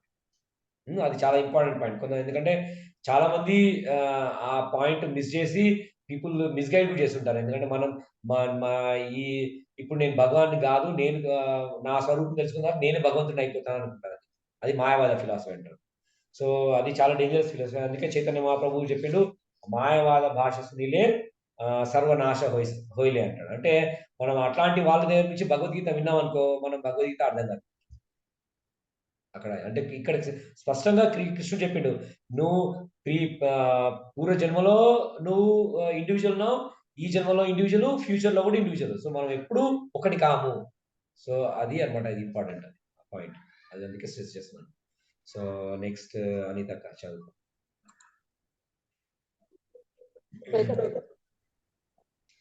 దేహినోస్మిన్ యథా దేహే కౌమారం యౌవనం జరా తథా దేహాంతర ప్రాప్తి ధీరస్తత్ర నముహ్యతి దేహినోస్మిన్ యథా దేహే కౌమారం యవ్వనం జరా తథా దేహాంతర ప్రాప్తి ధీరస్తత్ర నముహ్యతి. As the embodied soul continuously passes in this body from boyhood to youth to old age, the soul similarly passes into another body at death. A sober person is not bewildered by such a change purport. Since every living entity is an individual soul, each is changing his body every moment, manifesting sometimes as a child, sometimes as a youth, and sometimes as an old man. Yet the same spirit soul is there and does not undergo any change. This individual soul finally changes the body at death and transmigrates to another body. And since it is sure to have another body in the next birth, either material or spiritual, there was no cause for lamentation by Arjuna on account of death, neither for Bhishma nor for Drona, for whom he was so much concerned. Rather, he should rejoice for their changing bodies from old to new ones, thereby rejuvenating their energy. Such changes of body account for varieties of enjoyment or suffering according to one's work in life. So Bhishma and Drona, being noble souls, were surely going to have spiritual bodies in the next life, or at least life in heavenly bodies for superior enjoyment of material existence. So in either case, there was no cause of lamentation. Any man who has perfect knowledge of the constitution of the individual soul, the super soul and nature, both material and spiritual, is called Dhira, or a most sober man. Such a man is named by the change of bodies. The Mayavadi theory of oneness of the spirit soul cannot be attained on the ground that the spirit soul cannot be cut into pieces as a fragmental portion. Such cutting into different individual souls would make the supreme cleavable or changeable, against the principle of the supreme souls being unchangeable. As confirmed in the Gita, the fragmental portions of the supreme exist eternally, Sanatana, and are called Kshara. That is, they have a tendency to fall down into material nature. These fragmental portions are externally sown, and even after liberation, the individual soul remains the same fragmental. But once liberated, he lives in Eternal life is bliss and knowledge with the personality of Godhead. The theory of reflection can be applied to the super soul who is present in each and every individual body and is known as the Paramatma. He is different from the individual living entity. When the sky is reflected in water, the reflections represent both the sun and the moon and the stars also. The stars can be compared to the living entities and the sun or the moon to the Supreme Lord. The individual fragmental spirit soul is represented by Arjuna and the Supreme Soul is the personality of Godhead Sri Krishna. They are not on the same level as it will be apparent in the beginning of the 4th chapter. If Arjuna is one the same level with Krishna and Krishna is not superior to Arjuna, then their relationship it instructor and instructed becomes meaningless. If both of them are deluded by the illusory energy Maya, then there is no need of one being the instructor and the other the instructed. Such instructions would be useless because in the clutches of Maya, no one can be an authoritative instructor. Under the circumstances, it is that Lord Krishna is the Supreme Lord, superior in position to the living entity. Arjuna, who is a forgetful soul deluded by Maya. Hare Krishna Prabhuji. Hare Krishna. So ఇక్కడ as Krishna చెప్తున్నాడు, as embodied soul continuously passes in this body from boyhood to youth to old age, the soul similarly passes into another body at death. A sober person is not bewildered by such a change. So ఇక్కడ చాలా important point చెప్తున్నాడు ఇక్కడ కృష్ణుడు. అంటే మన soul చాలా మందికి అనుకున్నాం మన బాడీ సోల్ అంటే ఎట్లా ఉంటుంది అని. అంటే ఇప్పుడు మనం సింపుల్ గా అర్థం చేసుకోవాలంటే ఇప్పుడు మనం చిన్నగా ఉన్నప్పుడు మనం లైక్ బేబీగా ఉన్నప్పుడు ఒక బాడీ ఉండే మనకి, దాంట్లో సోల్ ఉంది.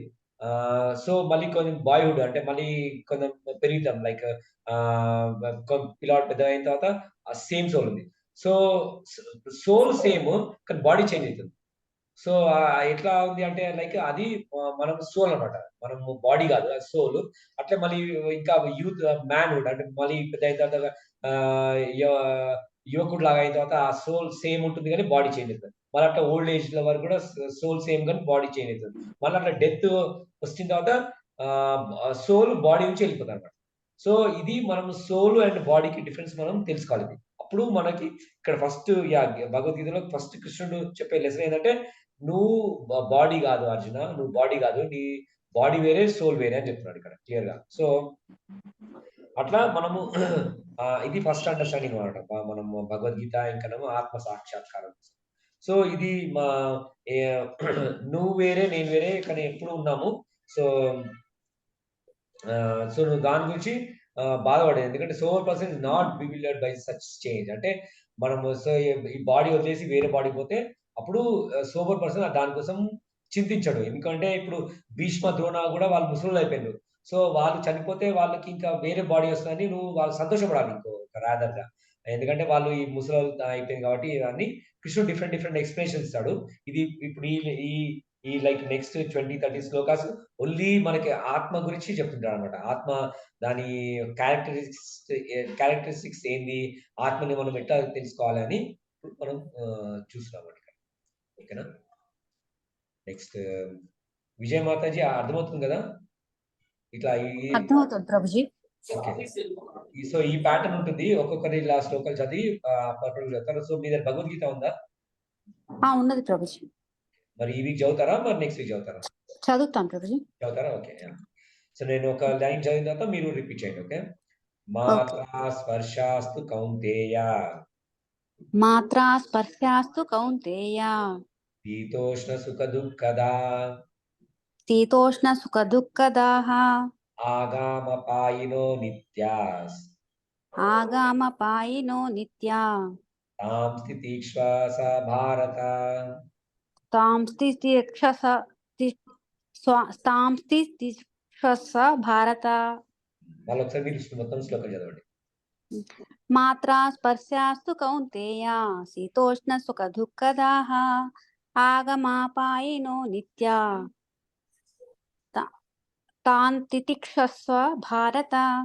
అనువాదము: ఓ కౌంతేయ, సుఖ దుఃఖాలు తాత్కాలికంగా కలగడము, కాలక్రమంలో అవి పోవడము, చలికాలము ఎండాకాలము వచ్చిపోవడం వంటిది. ఓ భారతవంశీయుడా, ఇవి ఇంద్రియానుభూతి వలన కలుగుతాయి. కలత చెందకుండా వాటిని ఓర్చుకోవడం మనిషి తప్పక నేర్చుకోవాలి. భాష్యము: సక్రమమైన విధి నిర్వహణలో తాత్కాలికంగా వస్తూ పోతూ ఉండే సుఖదుఖాలను ఓర్చుకోవడం మనిషి నేర్చుకోవాలి. వేద నియమము ప్రకారం మనిషి మాఘమాసంలో అనగా జనవరి ఫిబ్రవరి మాసాల్లో కూడా తెల్లవారుజామునే స్నానం చేయాలి. ఆ సమయంలో చాలా చలిగా ఉన్నప్పటికీ ధర్మాచరణకు కట్టుబడి ఉండేవాడు స్నానం చేయడానికి సంశయించడు. అదేవిధంగా ఎండాకాలంలో అత్యంత వేడి సమయమైన మే జూన్ నెలలో కూడా స్త్రీ వంటశాలలో వంట చేయడానికి వెనుకాడదు. వాతావరణ అసౌకర్యాలు ఉన్నప్పటికీ మనిషి తన విధి నిర్వహణ చేయాలి. అదేవిధంగా యుద్ధం చేయడం క్షత్రియుల ధర్మం. మిత్రునితో లేదా బంధువుతో యుద్ధం చేయవలసి వచ్చినా క్షత్రియుడు తన ధర్మం నుండి తప్పుకోకూడదు.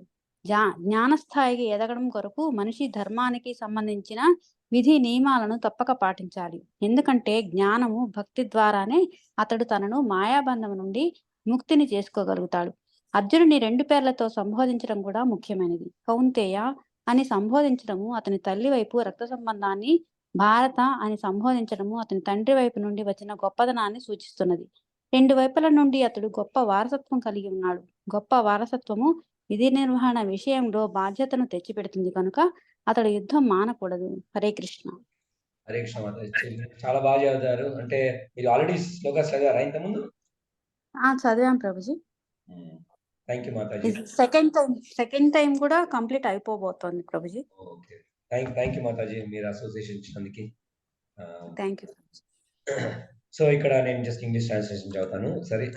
So O son of Kunti, the non-permanent appearance of happiness and distress and their disappearance in due course are like appearance and disappearance of winter and summer seasons. They arise from sense perception, ocean of Bharata, and one must learn to tolerate them without being disturbed.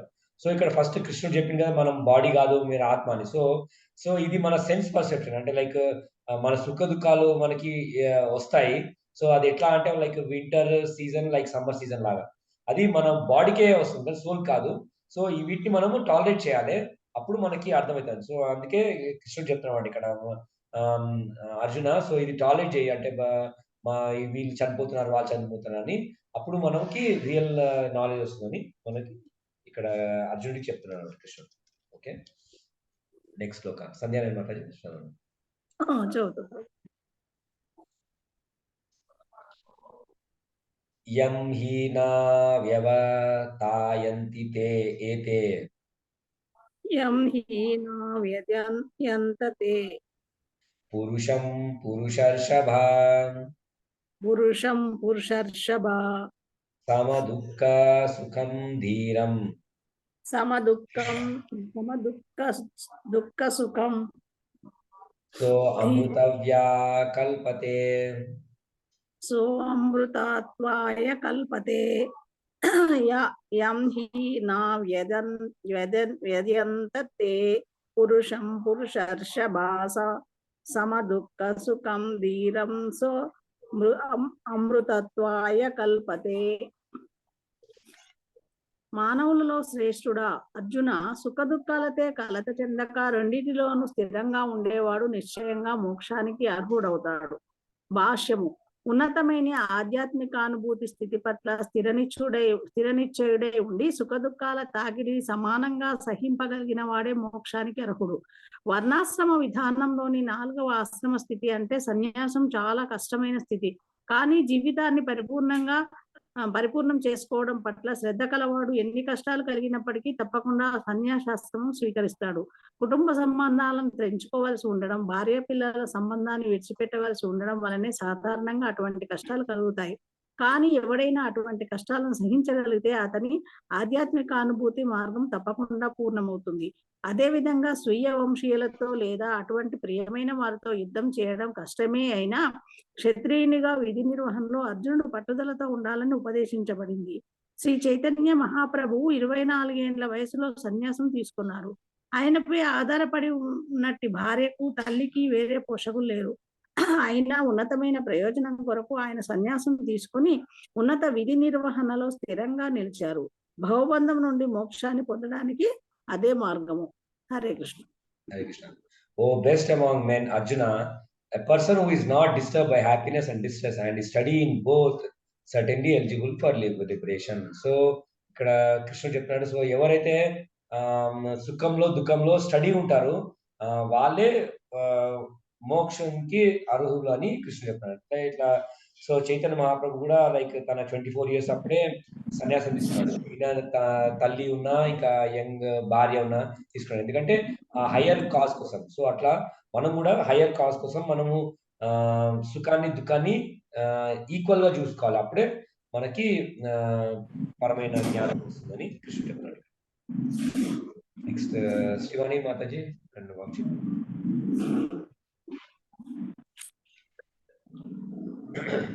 నా సతో విద్యతే భావో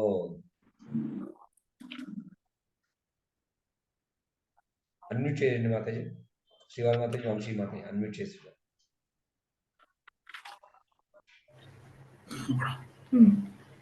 నా సతో విద్యతే భావో నా భావో విద్యతే సతః నా భావో విద్యతే సతః ఉభయోరపి దృష్టో అంతస్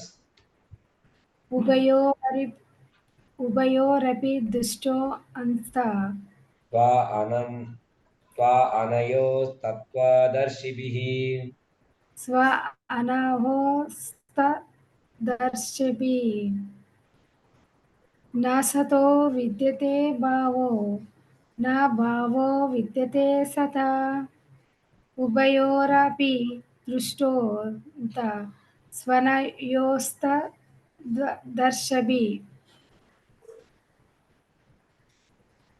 ఇది అసత్తునకు భౌతిక దేహం ఉనికి లేదనియు మరియు నిత్యమైన దానికి ఆత్మ మార్పు లేదనియు సత్యదృష్టులైన వారు నిశ్చయించి ఉన్నారు.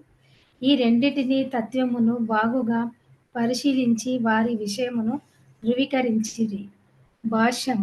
మార్పు చెందు దేహమునకు ఉనికి లేదు. దేహమునందలి వివిధ జీవకణములు క్రియా ప్రతిక్రియలచే దేహము ప్రతి క్షణము మార్పునకు లోనుగుచున్నది. ఆధునిక వైద్య శాస్త్రం కూడా అంగీకరించుచున్నది. ఈ విధముగా దేహమునందు పెరుగుదల మరియు వృద్ధాప్యములు కలుగుచున్నవి. కానీ ఎల్లప్పుడూ మనస్సు మరియు దేహమునందు అట్లు ఎన్ని మార్పులు కలిగినను ఆత్మ మాత్రం ఎట్టి మార్పు లేకుండా శాశ్వతముగా నిలిచి ఉండను. అదియే భౌతిక పదార్థమునకు మరియు జీవ పదార్థమునకు నడుమ గల భేదము.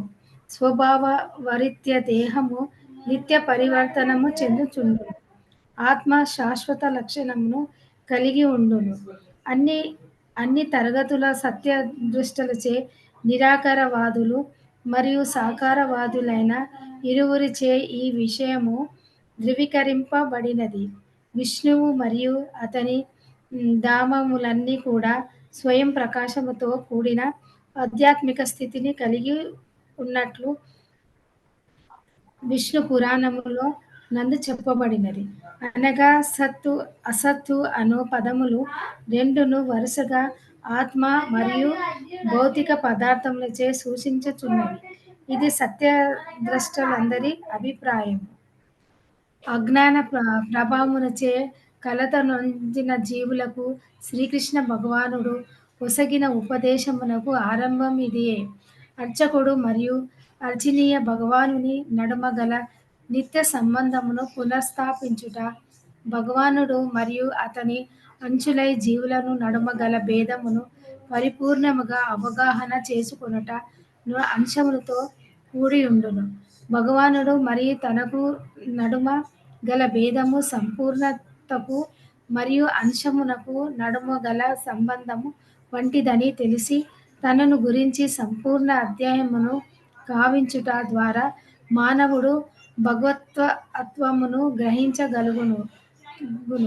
వేదాంత సూత్రములందు మరియు శ్రీ భగవతము నందు సమస్త సృష్టికి శ్రీకృష్ణ భగవానుడే మూలమని అంగీకరింపబడినది. ఉన్నత మరియు న్యూన ప్రకృతుల ద్వారా అట్టి సృష్టి వ్యక్తిమగు చుండును. సప్త మాధ్యమున తెలుపబడినట్లు జీవుడు ఉన్నత ప్రకృతికి చెందినవాడై ఉన్నాడు.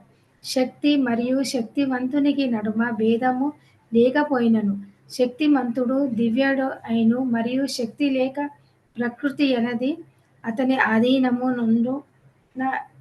నుండు నదియా అంగీకరింపబడినది. కనుకనే యజమాని మరియు సేవకుల విషయము వలె లేదు, గురువు మరియు శిష్యుల విషయము వలె జీవులందరూ సదా శ్రీకృష్ణ భగవానుని ఆధీనము నందుందురు. అజ్ఞానము నందున్నంత కాలం అట్టి సృష్టివైన జ్ఞానమును పొందుట అసంభవం. అట్టి అజ్ఞానమును తొలగించి శాశ్వతముగా సర్వకాల జనులను జ్ఞాన అభివృద్ధి కొరికే శ్రీకృష్ణ భగవానుడు భగవద్గీతను బోధించుచున్నాడు. హరే కృష్ణ గురుజీ. ఇక్కడ ఏమన్నాడు కృష్ణుడు? Those who are seers of the truth have concluded that the non-existent material body there is no endurance and the eternal soul there is no change. This they have concluded by studying the nature of both. So ఇక్కడ కృష్ణుడు అర్జునుడు చెప్తున్నాడంటే సీయర్స్ అంటే knowledge ఉన్న వాళ్ళు అంటే ఋషులు వాళ్ళు ఏం చెప్తున్నారంటే లైక్ బాడీ మెటీరియల్ బాడీ ఉంది కదా, దానికి పర్మనెంట్ కాదు, బాడీ పర్మనెంట్ కాదు. ఇంకనేమో సోల్ పర్మనెంట్, అది ఎప్పుడు దానికి చేంజ్ లేదు. సో ఇది రెండు వాళ్ళు స్టడీ చేసి వాళ్ళు ఈ కన్క్లూజన్కి వచ్చింది అర్జున. అందుకే నువ్వు బాడీ పోతుంది కాబట్టి దానికోసం నువ్వు చింతించాలి. ఎందుకంటే అది ఎనీవే అది డిస్ట్రాయ్ అవుతుంది, కానీ సోల్ మాత్రం ఎప్పటికీ ఉంటుంది అని కృష్ణుడు సోల్ గురించి చెప్తున్నాడు అర్జునుడికి.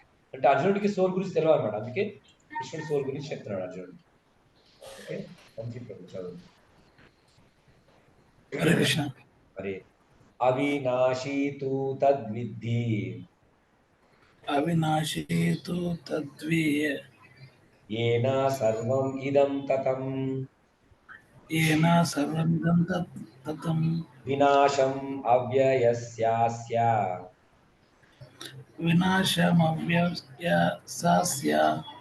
నా కశ్చిత్ కర్తుమర్హతి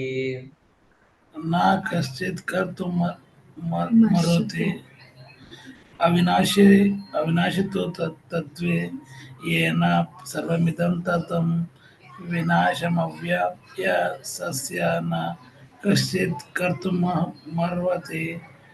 శరీరం అంతటి వ్యాపించుచున్న ఆత్మ నాశనం లేనిది నీవు తెలిసి కొనుము. అట్టి అవినాశి అయిన ఆత్మను నశింపు చేయుట ఎవడు సమర్థుడు కాడు. భాష్యం. ఈ శ్లోకము దేహమంతటి వ్యాపించి ఉన్నటువంటి ఆత్మ యొక్క నిత్య తత్వమును మరియు స్పష్టంగా వివరించుచున్నది. దేహం అంతటను వ్యాపించి ఉన్నది, దానిని ఎవరైనా గ్రహింపగలరు, అదే చైతన్యము. కనుకనే సంపూర్ణ దేహం నందు లేక ఏదైనా ఒక భాగం నందు కలుగు సుఖదుఖములను ప్రతి ఒక్కరు ఎరగలుచున్నారు. కానీ ఈ చైతన్యం యొక్క వ్యాప్తి శరీర అంతర్భాగమునకు మాత్రమే పరిమితమై ఉన్నది. ఒక దేహము పొందు సుఖం దుఃఖమును మరొక దేహము తెలియవు. కనుకనే ప్రతి దేహము ఒక ప్రత్యేకమైన జీవాత్మ యొక్క ఆచ్ఛాదనమై ఉన్నది. అట్టి దేహం నందు ఆత్మ యొక్క ఉనికి చైతన్యము ద్వారా అనుభూతమగును. ఈ ఆత్మకి కేశాగ్రమం నుండి 10,000 వంతు పరిమాణము కలిగి వర్ణింపబడినది. శ్వేతాశ్వరోపనిషత్తు దీనికి ఇట్లు సమర్థించుచున్నది. భాగస్య శతద కల్పితస్య చ భాగో జీవః న విజ్ఞేయ చాణత్య కల్పితే. కేశాగ్రమునకు 100 భాగంలో విభజించి మరలా యొక్క భాగంను 100 భాగంగా విభజించినచో అట్టి ఒక భాగము పరిణామము పరిణామంలో ఆత్మ కలిగి ఉండను. అటు విషయం శ్రీ మధుగ్మయోతం నందు శ్రీధర స్వామి భాష్యంలో ఇట్లా చెప్పబడినది. కేశాగ్ర శతభాగస్య శతాశంచ సాదృశ్యతాత్మక జీవ సూక్ష్మ స్వరూపో యా సంఖ్యాతి ఈ చిత్తం. కేశాగ్రం యొక్క 10,000 భాగమునందు పరిణామం గల ఆధ్యాత్మిక చింత కణములు అసంఖ్యాములుగా గలవు. ఆధ్యాత్మిక అణువులైన ఆత్మ భౌతికాంశముల కంటే సూక్ష్మమై ఉన్నది. అట్టి అణువులు అసంఖ్యాకములైనటివి. అట్టి సూక్ష్మ ఆధ్యాత్మిక విస్ఫుట లింగం భౌతిక దేహమును మూలధారము. ఔషధమును ప్రభావమును దేహమంతటా వ్యాపించినట్లే అట్టి ఆధ్యాత్మిక విస్ఫుట లింగం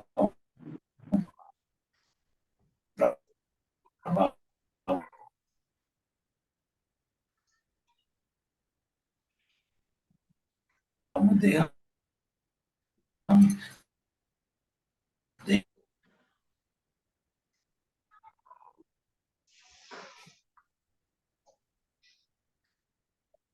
మీ వాయిస్ వినబడట్లే వంశీ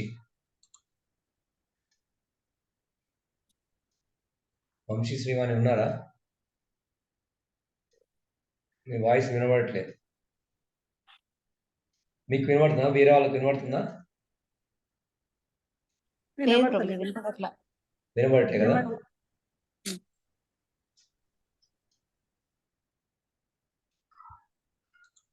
ఐ థింక్ శ్రీవాణి మాతాజీ వినబడట్లేదు. సో ఇప్పుడు నెక్స్ట్ ఎవరున్నారు? అనిత చదువు లేకపోతే సంధ్యారాయణ మాతాజీ చదవండి తెలుగులో. ఎక్కడి నుంచి చదవాలి ప్రభు? అంటే ఆత్మ ఆధ్యాత్మిక అనువైనట్టిది అని కదా ఆ పారాగ్రాఫ్. కేశాగ్ర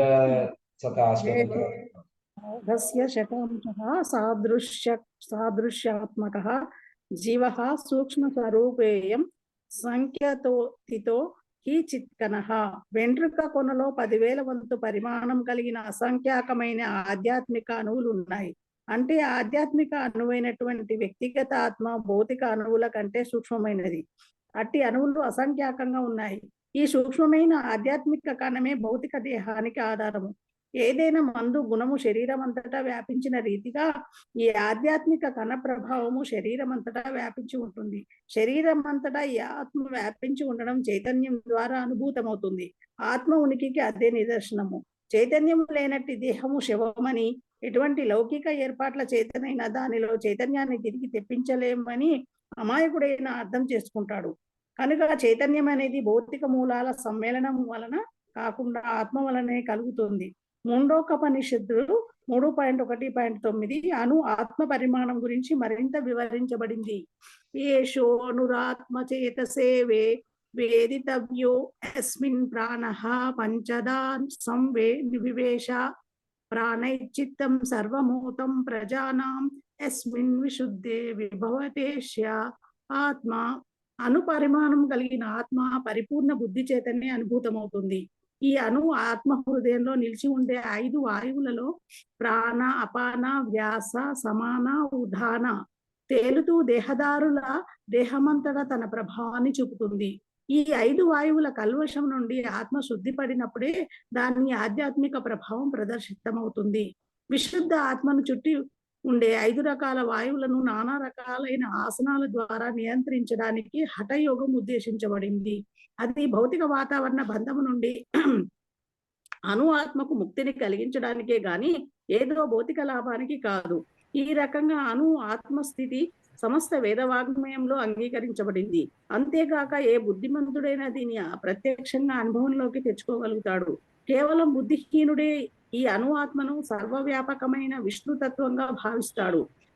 ఆత్మ ప్రభావము ఒక ప్రత్యేక దేహమంతటా వ్యాపించి ఉంటుంది. ముండోపనిషత్తు ప్రకారము ఈ ఆత్మ జీవుని హృదయంలో నిలిచి ఉంటుంది. ఆత్మ పరిమాణము లౌకిక శాస్త్రజ్ఞుల అవగాహన శక్తికి అతీతంగా ఉంటుంది. కనుక ఆత్మ అనేది లేదని వారిలో కొందరు మూర్ఖంగా వాదిస్తారు. వ్యక్తిగత ఆత్మ పరమాత్మునితో పాటుగా హృదయంలో నిశ్చయంగా ఉన్నది. అందుకే దేహ కదలికలకు కావలసిన సమస్త శక్తులు ఈ దేహాంగము నుండి ఉత్పన్నమవుతున్నాయి. ఊపిరితిత్తుల నుండి ప్రాణవాయువును తీసుకొని పోయే రక్త కణాలు ఆత్మ నుండి శక్తిని గ్రహిస్తాయి. ఆత్మ ఈ స్థానం నుండి వెళ్ళిపోగానే కరగడం ప్రారంభమై రక్త చలనం ఆగిపోతుంది. ఎర్ర రక్త కణాల ప్రాముఖ్యాన్ని వైద్యశాస్త్రం అంగీకరించిన వాటి శక్తికి మూలము ఆత్మయని కనుగొనలేకపోతుంది. అయినా హృదయమే దేహశక్తులన్నిటికీ స్థానమని వైద్యశాస్త్రం అంగీకరించింది. అట్టి అనురూప ఆత్మలు సూర్యకాంతి కణాలతో పోల్చబడ్డాయి. సూర్యకాంతిలో అసంఖ్యాకమైన తేజోమయ కణాలు ఉంటాయి. అదేవిధంగా భగవదంశలు ప్రభా సర్వోత్కృష్ట శక్తి అని పిలువబడే భగవంతుని కిరణాలలో కణాలు. కనుక మనిషి వేదజ్ఞానాన్ని అనుసరించిన, నవీన విజ్ఞాన శాస్త్రాన్ని అనుసరించిన దేహంలో ఆత్మ ఉనికిని త్రోసిపుచ్చలేడు. ఆత్మ విజ్ఞానం స్వయంగా భగవంతుని చేతనే భగవద్గీతలో స్పష్టంగా వివరించబడింది. హరే కృష్ణ. హరే కృష్ణ. ఇక్కడ చాలా మంచి పాయింట్స్ చెప్పిండు. సో వంశీ శివాని మీరు తర్వాత ఐ థింక్ డిస్కనెక్ట్ అయినట్టు స్విచ్ ఆఫ్ అయిపోయింది. ఓకే, పర్వాలేదు. సో జస్ట్ ఎక్స్ప్లెయిన్ సార్, చాలా ఇంపార్టెంట్ శ్లోక ఇది. అంటే ఎక్స్ప్లెనేషన్ ఇచ్చాడు ప్రభుపాద. ఫస్ట్ ట్రాన్స్లేట్ చేద్దాం. That which pervades the entire body you should know to be indestructible. No one is able to destroy that imperishable. So ఇక్కడ soul గురించి, అంటే ఇప్పుడు మనం ఆత్మ అని మాట్లాడుతున్నాం. సో ఇక్కడ ఏంది ఆత్మ, ఇంకా మెటీరియల్ బాడీ ఏంది, ఆత్మ గురించి చాలా క్లియర్ గా ప్రభుపాద ఎక్స్ప్లెయిన్ చేస్తాడు. ఏంటంటే ఆత్మ ఇప్పుడు మనం అనుకున్నాం మన బాడీలో ఉంది ఆత్మ. ఇంకా మనకి తెలిసిన ఆత్మ అంటే ఇప్పుడు మనం ఇక్కడ లైక్ ఇక్కడ కిచెన్ అవుతుంది, మన చేయి నుంచి ఎక్కడ చూస్తే మనకి సెన్స్ వస్తుంది, మనకి నొప్పి లేస్తుంది. అట్లా మనం కాలు ముట్టుకున్నా మనకు నొప్పి లేస్తుంది. సో మన బాడీకి మన ఆత్మ ఉంది. సో కానీ వేరే వాళ్ళ బాడీలో ఏం జరుగుతుంది మనకు తెలియదు అనమాట. సో మన ఆత్మ బాడీలో ఎట్లా కలిసిపోయింది ఆత్మ అంటే లైక్ అది డిస్టింక్ట్ చేయలేము అనమాట. సో ఆత్మ ఇప్పుడు మనం అనుకున్నాం ఆత్మ సైజ్ ఏంది, ఆత్మ దాని రూపం ఏందని చెప్తే ఇప్పుడు ఇక్కడ ఆత్మ సైజ్ ఏంటంటే ఇక్కడ మనం వెంట్రుక ఉంది కదా, వెంట్రుకల టిప్పు దాన్ని 10,000 టైమ్స్ డివైడ్ చేస్తే, అంటే ఒక వెంట్రుక తీసుకొని ఒక 100 టైమ్స్ స్లైస్ చేసి ఆ ఒక స్లైస్ ని ఇంకో 100 టైమ్స్ స్లైస్, అంటే 1/10,000 టైమ్స్ చేస్తే ఆత్మ ఆ సైజ్ అనమాట. అంటే మీరు ఇమాజిన్ చేసుకోండి. అంటే ఇప్పుడు మనం ఫిజిక్స్ కెమిస్ట్రీ చదువుతాం, ఆటమ్ అని చేస్తున్నాము. ఆటమ్ అనే వర్డ్ కూడా ఆత్మ నుంచే వచ్చింది. అంటే లైక్ ఈవెన్ దో మన మోడర్న్ సైన్స్ వాళ్ళకి ఆత్మ గురించి తెలియకపోయినా, అంటే అంత సూక్ష్మమైన అనమాట. ఆ సూక్ష్మమైన ఆటమ్ అంటే ఆత్మ నుంచి మనకి బాడీ మొత్తము ఎనర్జీ వస్తుంది అనమాట బాడీకి, అంటే చైతన్యం వస్తుంది. సో దీని వల్ల అప్పుడు మనకి ఇంకా డెడ్ బాడీకి డిఫరెన్స్ ఏంటంటే ఆ డెడ్ బాడీలో ఆత్మ ఉండదు అనమాట. డెడ్ బాడీలో ఆత్మ వెళ్ళిపోతే అప్పుడు అది లేదనమాట, ఇంకా అది మెటీరియల్ బాడీ, అప్పుడు అది డెడ్ అనమాట. ఇంకా సో ఆత్మ ఉన్నప్పుడే మన బాడీ ఫంక్షన్ చేస్తుంది, ఆత్మ లేకపోతే మన బాడీ ఫంక్షన్ చేయదు. సో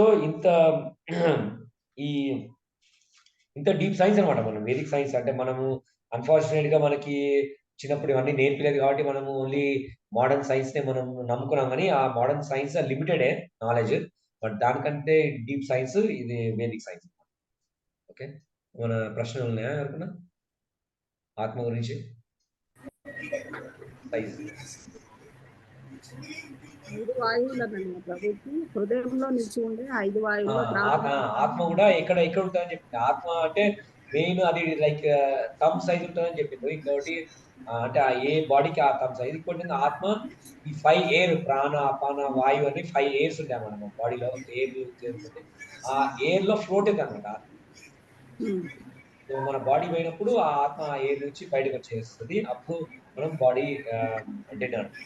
ఇంకా కొంతమంది ఆడతారు ఇప్పుడు, అంటే మన హార్ట్ ట్రాన్స్ప్లాంటేషన్ అవుతుంది కదా, హార్ట్ ట్రాన్స్ప్లాంటేషన్ అయినప్పుడు ఎట్లా మరి బాడీ ఆత్మ ఎక్కడంటే ఆత్మ ఎంత సూక్ష్మైందంటే ఆ హార్ట్ రీప్లేస్ చేసినా అని ఆత్మ అక్కడే ఉంటుంది, మళ్ళీ వేరే హార్ట్ పెట్టినాక కూడా మళ్ళీ ఆ ఆత్మ అక్కడ ఎయిర్ లో మళ్ళీ సర్క్యులేట్ చుక్కలాగా ఉంటుంది అంతే.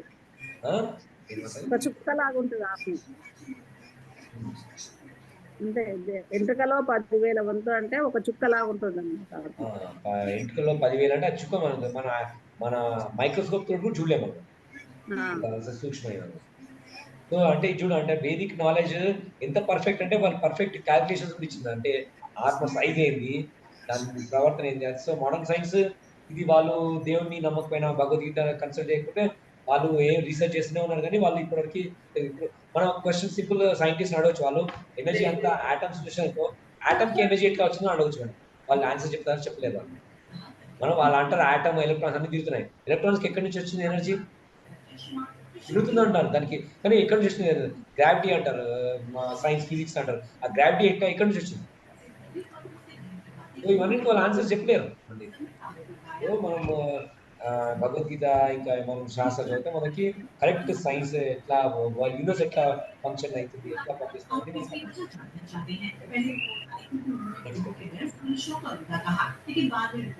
ఇంకా బ్యాక్గ్రౌండ్ నాయిస్ వస్తుంది, మ్యూట్ చేసుకోండి ఎవరు చదవట్లేదు.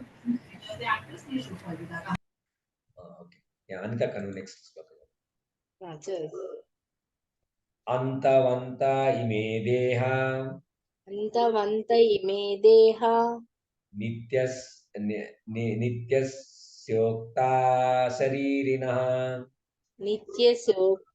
శరీరిణః అనాశినో అప్రమేయస్య తస్మాద్యుధ్యస్వ భారత. అంతవంత ఇమే దేహ నిత్యశోక్తాః శరీరిణః అనాశినో అప్రమేయస్య తస్మాత్ యుధ్యస్వ భారత. The material body of the indestructible, immeasurable, and eternal living entity is sure to come to an end. Therefore, fight, O descendant of Bharata. Purport: the material body is perishable by nature. It may perish immediately, or it may do so after 100 years. It is a question of time only. There is no chance of maintaining it indefinitely. But the spirit soul is so minute that it cannot even be seen by an enemy, to say nothing of being killed. As mentioned in the previous verse, it is so small that no one can have any idea how to measure its dimension. So from both viewpoints, there is no cause of lamentation, because the living entity as he is cannot be killed, nor can the material body be saved for any length of time or permanently protected. The minute practical of the whole spirit acquires this material body according to his work, and therefore observance of religious principles should be utilized. In the Vedanta Sutras, the living entity is qualified as light because he is part and parcel of the supreme light. As sunlight maintains the entire universe, so the light of the soul maintains this material body.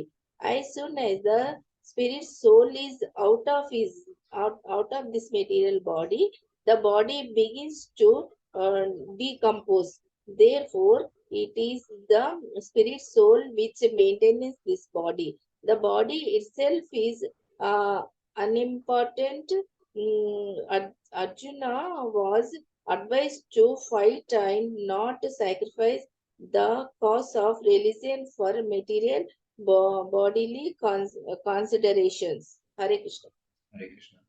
The material body of indestructible, immeasurable, and eternal living entity is sure to come to an end. Therefore, fight, O Arjuna, descendant of Bharata.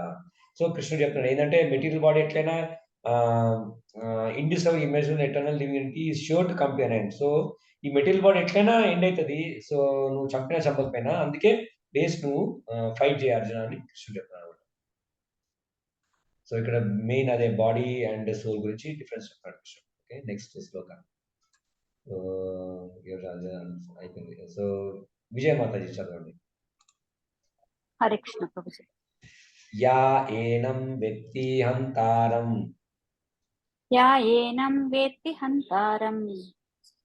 యశ్చైనం మన్యతే హతం ఉభౌ తౌ నా విజానీతో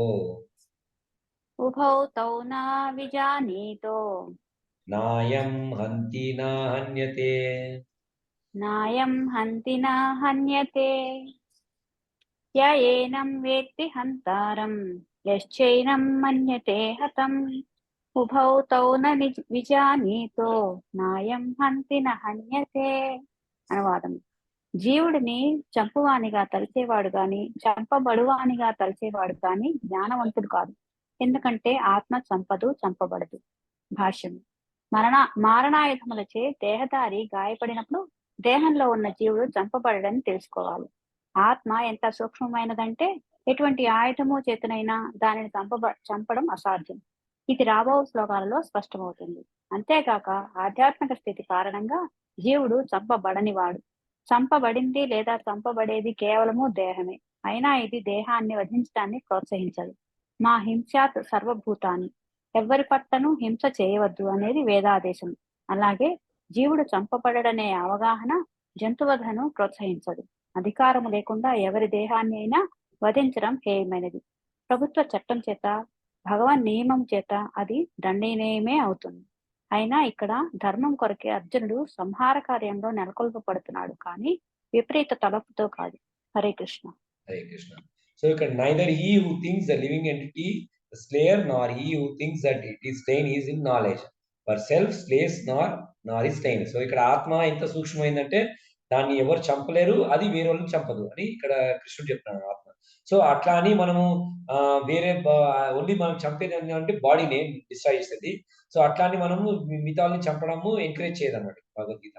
so ఆ difference మనం తెలుసుకోవాలి. So అంటే soul ఎంత సూక్ష్మమైందంటే దాన్ని చంపలేము అని ఇక్కడ కృష్ణుడు చెప్తున్నాడు. నెక్స్ట్ సంధ్యాన్ అనమాట.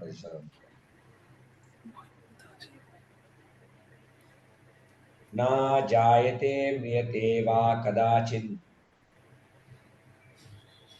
సంధ్యారాయణ మాత్రం చదవండి, అన్మ్యూట్ చేయండి. నా జాయతే మ్రియతే వా కదాచిన్ నాయం భూత్వా భవితా వా న భూయః. నాయం భూత్వా భవితా వా న భూయః. అజో నిత్య శాశ్వతోయం పురాణో. అజో నిత్య శాశ్వతోయం పురాణో. నా హన్యతే హన్యమానే శరీరే. నా హన్యతే హన్యమానే శరీరే.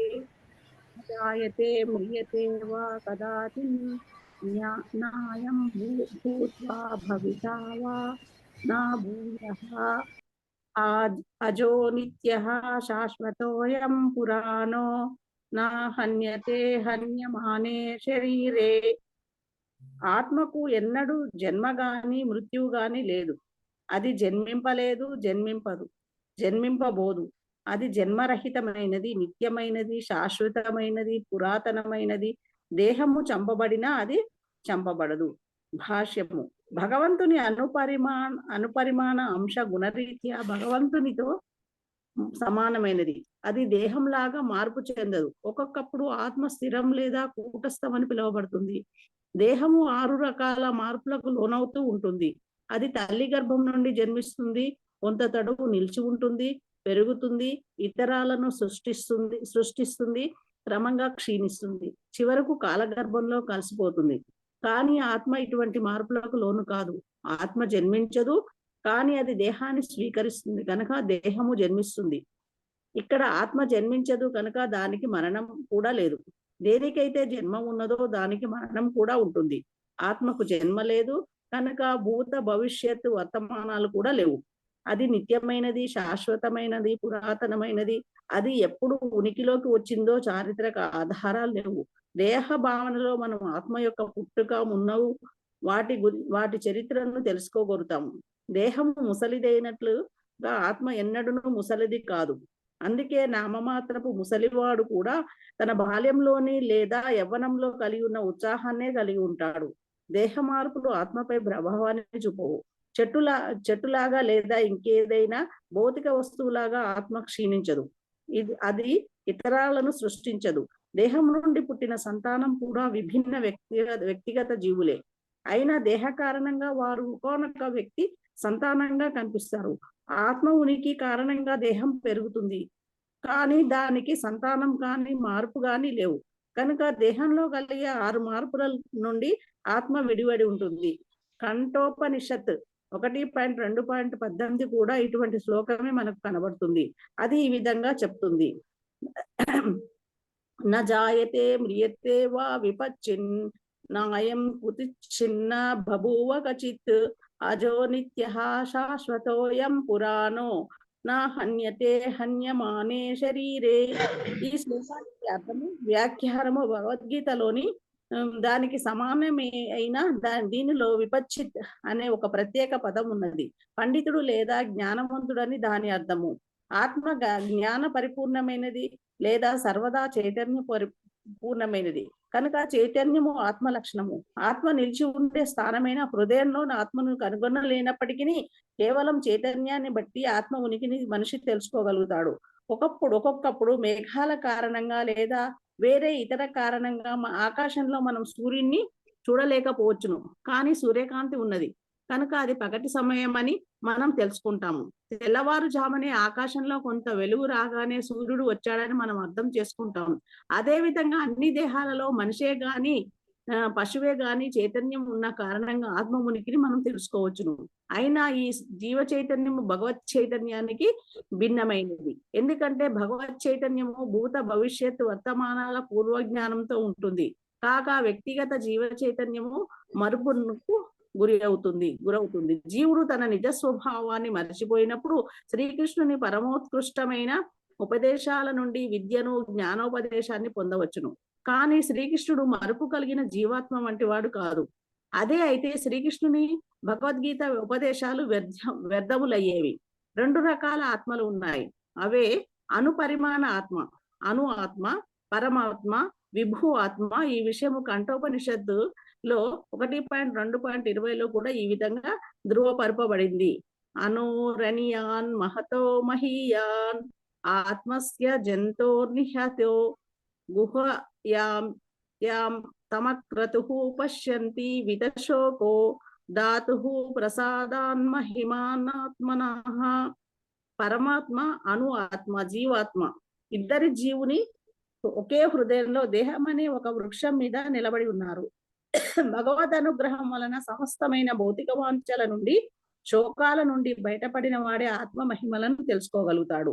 రాబో అధ్యాయాలలో విదితం కానున్నట్లు శ్రీకృష్ణుడే పరమాత్మకు కూడా మూలము. అర్జునుడు తన నిజ స్వభావాన్ని మరిచిపోయి అణుఆత్మ.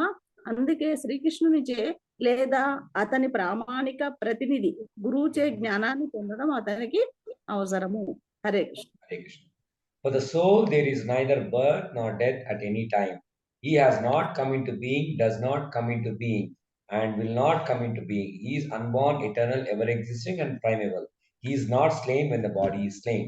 So ఇక్కడ సోల్ అండ్ బాడీ గురించి, మెటీరియల్ బాడీ క్లియర్గా డిఫరెన్స్ చేద్దాం. సోల్ దానికి ఎప్పుడు జన్మ లేదు, మృతి లేదు. అది ఎప్పుడు ఎవర్ ఎగ్జిస్టింగ్, అది ఎప్పటికీ ఉంటుంది శాశ్వతంగా. ఇంకా అది అన్బార్న్, అది పుట్టుక లేదు. ఇంకనేమో అది ఎప్పుడు పుట్టిందని ఎవరు చెప్పారు. సో మనం జనరల్ గా మెటీరియల్ బాడీకి లైక్ 6 చేంజెస్ ఉంటాయి. బాడీ అయితే జన్మిస్తుంది, కొన్ని రోజులు ఉంటది, తర్వాత దాని బై ప్రోడక్ట్స్ పిల్లల్ని కంటది, తర్వాత క్షీణిస్తుంది, ఇంకానేమో డెత్ ఉంటుంది మెటీరియల్ బాడీకి.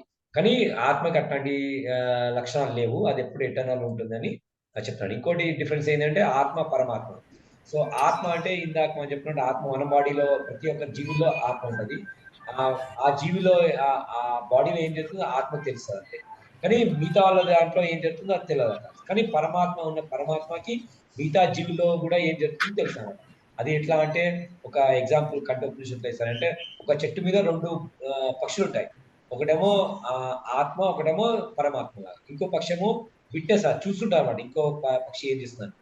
సో అది మనం ఒక భోగించే వాళ్ళమేమో ఆత్మ, దాన్ని చూసేదేమో పరమాత్మ. సో ఈ 2 డిఫరెన్స్ చెప్తున్నాడు.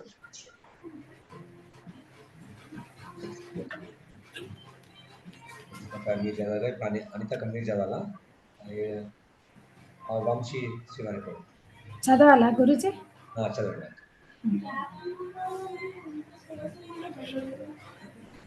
వేద వినాశినం నిత్యం వేద వినాశీనం నిత్యం యా ఏనం అజం అవ్యయం యా ఏనం అజం వ్యవ్యహం కథం సా పురుషా పార్థ కథం స పురుషా పార్థ కం ఘాతయతి హంతికం. కం దాతయతి హంతి కం వేద వినాశినం నిత్యం య ఏనమజమ్యహం కథం స పురుషా పార్థ కం ఘాతయతి హంతి కం. ఓ పార్థ, ఆత్మ నాశనం లేనిదనియు శాశ్వతమైనదనియు పుట్టుక లేనిదనియు క్షయము లేనిదనియు తెలిసిన వ్యక్తి ఎవరినేని ఎట్లు చంపును లేదా ఎట్లు చంపుచుండును? భాష్యం: వాస్తవమునకు ప్రతి వస్తువునకు ఒక ప్రయోజనం ఉండును. పరిపూర్ణ జ్ఞానం గల మానవుడు సరి అయిన ప్రయోజనము కొరకై ఏ వస్తువును ఎక్కడ ఎట్లు ఉపయోగించవలనో ఎరుగును. అట్లే హింసకు కూడా ప్రయోజనము గలదు, కానీ దానిని ఎట్లు వినియోగింపు వలెనని విషయమును జ్ఞానవంతునిపై ఆధారపడి ఉండును. హంతకునికి ఉరిశిక్ష విధించినను న్యాయమూర్తి నిందనీయుడు కాజాలడు. ఎందుకనగా అతడు ఉరిశిక్ష అను హింసను న్యాయశాస్త్ర సూత్రముల ననుసరించే అమలు పరచును. హత్య చేసిన వానికి మరణ దండను విధింపవలెననియు దానితో అతడు చేసిన ఘోర పాపమునకు మరుసటి జన్మలో దుఃఖితుడు కావలసిన అవసరము కలుగదనియు మను ధర్మశాస్త్రమైన మను సంహిత తెలుపుచున్నది. హత్య చేసిన వానికి రాజు ఉరిశిక్ష విధించుట నిజముగా ప్రయోజనకరమైనది.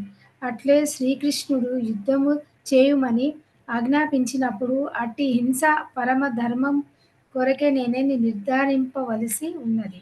ఈ విధముగా అర్జునుడు శ్రీకృష్ణుని కొరకై చేయబడు యుద్ధమున సంభవించిన హింస అనునది హింస ఏమాత్రము కానేరదని ఎరిగి అతడు అట్టి ఆదేశముల అనుసరింపవలెను. ఎందుకనగా వ్యక్తిని అనగా ఆత్మను చంపుట ఎనున్నది అసాధ్యము కనుక న్యాయ పరిపాలన కొరకై అట్టి నామమాత్ర హింస అంగీకరింపబడును. శాస్త్ర చికిత్స రోగిని బాగుచేయుటకే గాని చంపుటకు కాదు. కనుకనే శ్రీకృష్ణుని ఆదేశము అనుసరించి అర్జునుడు కావించు యుద్ధం పరిపూర్ణ జ్ఞానముతో కూడుకున్నది కనుక దానియందు పాప ఫలమునకు ఏమాత్రము అవకాశము లేదు. ఓ Partha, how can a person who knows that the soul is indestructible, eternal, unborn and immutable kill anyone or cause anyone to kill? So కృష్ణుడు చెప్తున్నాడు. సో ఏ పర్సన్ అంటే నాలెడ్జ్ అంటే జ్ఞానం ఉన్నవాళ్ళు ఈ సోల్ ఎప్పటికీ మరణించదు కాబట్టి వేరే వాళ్ళని ఎట్లా చంపుతాడు అన్నాడు. సో అంటే మనం శిక్షకు కూడా లైక్ వాయిలెన్స్ కూడా చాలా ప్లేస్ ఉంది. అంటే ఇప్పుడు ఇక్కడ ఏం చెప్తున్నా అంటే లైక్ ఒక హంతకుడు అనుకో, హంతకుడిని ఆయన ఒక జడ్జి ఇస్తాడు. జడ్జి ఆయన కూడా మరణ శిక్ష విధిస్తాడు అనమాట. కానీ అది ఆయన కోపంతో కాదు, అది లా ప్రకారము మను సంహిత బట్టి లైక్ ఒక హంతకుడికి ఆయన మరణ శిక్ష ఇవ్వడమే బెటర్. ఎందుకంటే ఆయన మళ్ళీ ఇంకో జన్మలో మళ్ళీ ఆ కర్మని అనుభవించాడు. ఈ జన్మతో ఆయన మరణ శిక్షతో సమాప్తమవుతుంది. సో అది యాక్చువల్గా చూడాలంటే మన శాస్త్రం తెలుసు, మను సంహితలో అట్లా మెన్షన్ చేసాం. కానీ ఇప్పుడు ఇవాళ వాళ్ళకి తెలియదు కాబట్టి ఈవెన్ చంపినా అని వాళ్ళకి మరణ శిక్ష బ్యాన్ చేసిండు. సో వాళ్ళని ఎన్నో ఏళ్ళు లైక్ ఈవెన్ 20-30 years జైల్లో పెడతారు. కానీ అది ఆయనకు బెనిఫిట్ కాదు, ఇక కంట్రీకి కూడా బెనిఫిట్ కాదు. అందుకే యాక్చువల్ శాస్త్రం చెప్పిందంటే ఇప్పుడు ఎవరైనా చంపితే వాళ్ళని మరణ శిక్ష ఇవ్వాలి. ఎందుకంటే ఆ కర్మ అక్కడితో ఎండ్ అయిపోతుంది. సో నెక్స్ట్ లైఫ్ ఆయనకు మళ్ళీ అనుభవించే ఛాన్స్ ఉంటుంది. కానీ ఇది అజ్ఞానం వల్ల ఇవాళ రేపు ఏది ఇది మరణ శిక్ష. ఇంకోటి చాలా రిపర్కషన్స్ ఉన్నాయి. ఇప్పుడు ఒకరు మరణ శిక్ష చేసి వేరే వాళ్ళు కూడా చూసి నేర్చుకుంటారు. కానీ ఇప్పుడు ఎవరైనా మర్డర్ చేసిననుకో ఆయన మరణ శిక్ష ఇవ్వకపోతే ఇంకోరు కూడా చేస్తారు ఏదన్నా. సో అందుకే శాస్త్ర అది ఏమంటారు, అది దేవుడు నిర్ణయించింది అన్నమాట, మ్యాన్ మేడ్ లాస్ కాదు. అది చాలా డీప్ సబ్జెక్ట్. మనం మళ్ళీ వంశీ ప్రభు చదువుతావా? చదువుతా గురుజీ.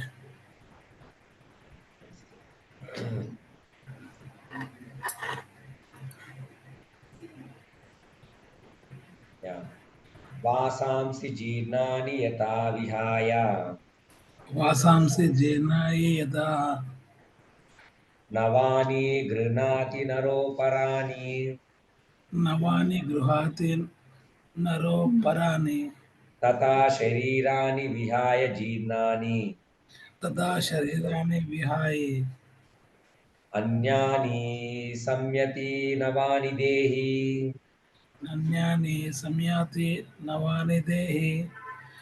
వాసాంసి జీర్ణాయి యదా విహాయ నవాని గృహణతి నరోపరాని తదా శరీరాన్ని విహాయ జీర్ణాని సంయతి నవాని దేహి.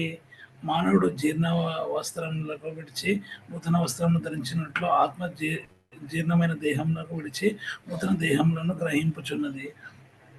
భాష్యము. ఆత్మదేహములందు మార్చుననే విషయంలో అంగీకరింపబడిన సత్యము ఆత్మ ఉనికిని విశ్వసింపన ఆధునిక విజ్ఞాన శాస్త్రంలో ఏ విధంగా హృదయం నుండి శక్తి కలుగునో వివరింపలేకున్నను. శైశవము నుండి బాల్యం వరకు, బాల్యం నుండి యవ్వనం వరకు, యవ్వనం నుండి వృద్ధాపమునకు వరకు దేహమునందు కలిగే మార్పులను వారు అంగీకరింప తప్పదు. వృద్ధాపం నుండి మరి యొక్క దేహం మార్పు అన్నది జరుగును. ఈ విషయం ఇదివరకే పురుషకము 2.13 నందు వివరింపబడినది. ఒక దేహం నుండి మరొక దేహమునకు ఆత్మ యొక్క మార్పు పరమాత్మ కృప చేతనే సాధ్యమగుచున్నది. ఒక మిత్రుని కోరికను మరొక మిత్రుడు తీర్చినట్లు ఆత్మ యొక్క కోరికను పరమాత్ముడు తీర్చును. ముండోపనిషత్తు వంటి వేద విభాగంలో శ్వేతాశ్వతారోపనిషత్తు వంటివి జీవాత్మను మరియు పరమాత్మను ఒకే వృక్షమున పైన కూర్చున్న మిత్రపక్షులకు పోల్చినవి. ఆ రెండు పక్షులలో ఒకటి ఆత్మ వృక్షము ఫలమును ఆరగించుచుండగా మరొక పక్షి శ్రీకృష్ణుడు తన మిత్రుని గమనించుచుండును. ఈ రెండు పక్షులను గుణైకమును కలిగి ఉన్నప్పటికీ అందులో ఒకటి భౌతిక వృక్షము ఫలముచే ఆకర్షింపబడగా రెండవది తన మిత్రుని కార్యములను కేవలం సాక్షిభూతమవుతున్నది. ఇక్కడ శ్రీకృష్ణుడు యొక్క సాక్షి అయిన పక్షి కాగా అర్జునుడు ఫలమారగించు పక్షి అయి ఉన్నాడు. వారిరు మిత్రులే అయినను అందులో ఒకటి ప్రభువు కాను, రెండవది సేవకుడు. ఈ సంబంధంను విస్మరించుట చేతన జీవాత్మ ఒక వృక్షం నుండి మరొక వృక్షం లేదా ఒక దేహం నుండి మరొక దేహంను మార్పు చెందుటకు కారణమవుతున్నది. భౌతిక దేహం అనేది వృక్షంపై జీవాత్మ తీవ్ర ప్రయాసకు గురవుతుండగా కానీ అది చెంతనే ఉన్నట్టు మిత్రుడైన మరొక పక్షి ఉపదేశం కొరకు అర్జునుడు శ్రీకృష్ణుడు స్వతంత్రంగా శరణం పొందినట్లు పరమాచార్యునిగా అంగీకరించి నంతనే సర్వశోకము నుండి అది విముక్తి నొందగలదు. ముండకోపనిషత్తు మరియు శ్వేతాశ్వరోపనిషత్తు రెండును కూడా విషయంలో సమర్థించున్నవి. సమానే వృక్షే పురుషో నిమగ్నో నిశయ శోషతి ముఖ్యమాన దృష్టం యదా పశ్యతన్యమిష్యసే మహిమానతి విత్ శోక. రెండు పక్షులను ఒకే వృక్షంపై నున్నను ఫలమారగించు పక్షి ఫలభోక్తగా చింత మరియు దుఃఖములను పూర్తిగా మునిగుండును. కానీ ఆ పక్షి భగవానుడైనటువంటి తన మిత్రుని వైపునకు ఏది ఒక విధంగా దృష్టిని సారించు అతని మహాత్మ్యమును ఎరగగలించో వెంటనే ఆ దుఃఖిత పక్షి సర్వచింతల నుండి విముక్తమగును. అర్జునుడు ఇప్పుడు తన శాశ్వత మిత్రుడైన శ్రీకృష్ణుని వంకకు తిరిగి అతని నుండి భగవద్గీతను అవగాహన చేసుకుంటున్నాడు. ఆ విధంగా అతను ఉపదేశములను శ్రవణం చేయడం ద్వారా శ్రీకృష్ణ భగవానుని మహాత్మ్యము పూర్తిగా గ్రహించి శోకము నుండి దూరం కాగలడు. పితామహుడు మరియు గురువుల దేహ మార్పులను గురించి చింతింపవలదని భగవానుడు అర్జునుడిని ఇక్కడ ఆదేశించను. వాస్తవంలో ధర్మయుద్ధం నందు వారి దేహములను సంహరించుటకు అతను ఆనందింపవలెనని, ఎందుకనగా ఆ విధముగా వారు తమ వివిధ దేహ కర్మల ద్వారా సంగమించిన పాపములను నశింపజేసి కొనగలుగుదురు. యజ్ఞవేదికపై ధర్మయుద్ధమును నందు గాని తన దేహమును త్యజించే వాడు వెంటనే సమస్త దేహ ప్రతి ఫలకర్మల నుండి విముక్తుడై ఉత్తమ జన్మ నొందును. కనుకనే అర్జునుడు చింతకు ఎట్టి కారణము లేదు. Hare Krishna. As a person puts on new garments, giving up old ones, the soul similarly accept new material bodies, giving up the old and useless one. So ఇట్లా మనము అదే చినిగిపోయిన బట్టలు ఉంటే వేరే కొత్త బట్టలు తీసుకుంటామో, అలానే ఆత్మ కూడా బాడీ క్షీణించిపోతే అది కొత్త శరీరాన్ని తీసుకుంటుందని కృష్ణుడు ఇక్కడ అర్జునుడు చెప్తున్నాను. సో ఇప్పుడు 10 అయిపోయింది కాబట్టి ఇంతటితో ఆపేసాము. ఏమన్నా క్వశ్చన్స్ ఉన్నాయా? లేదంటే మనం నరసింహారతి చేసి ఆపేసాం. ఓకే,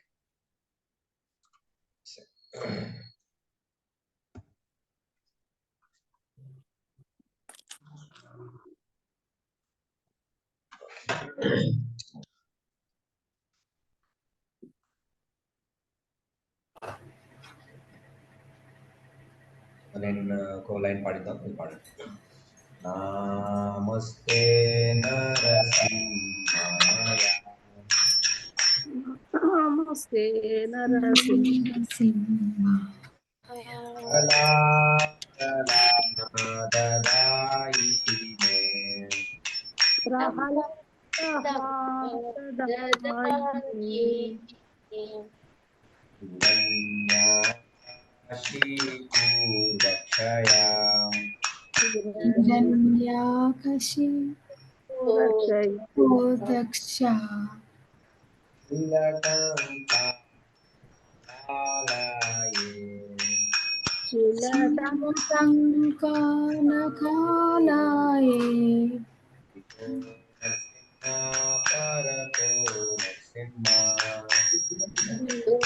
నమస్తే నరసింహ,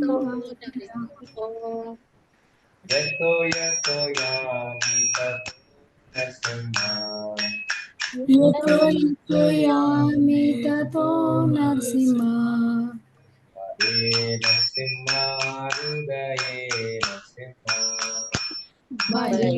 నరసింహాయ హృదయ నరసింహ,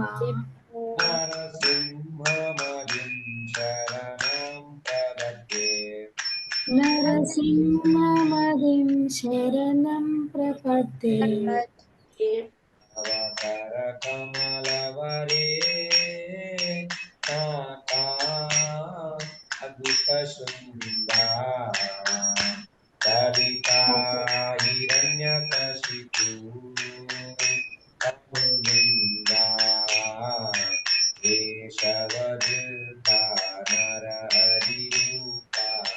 జయ జగదీశ హరే,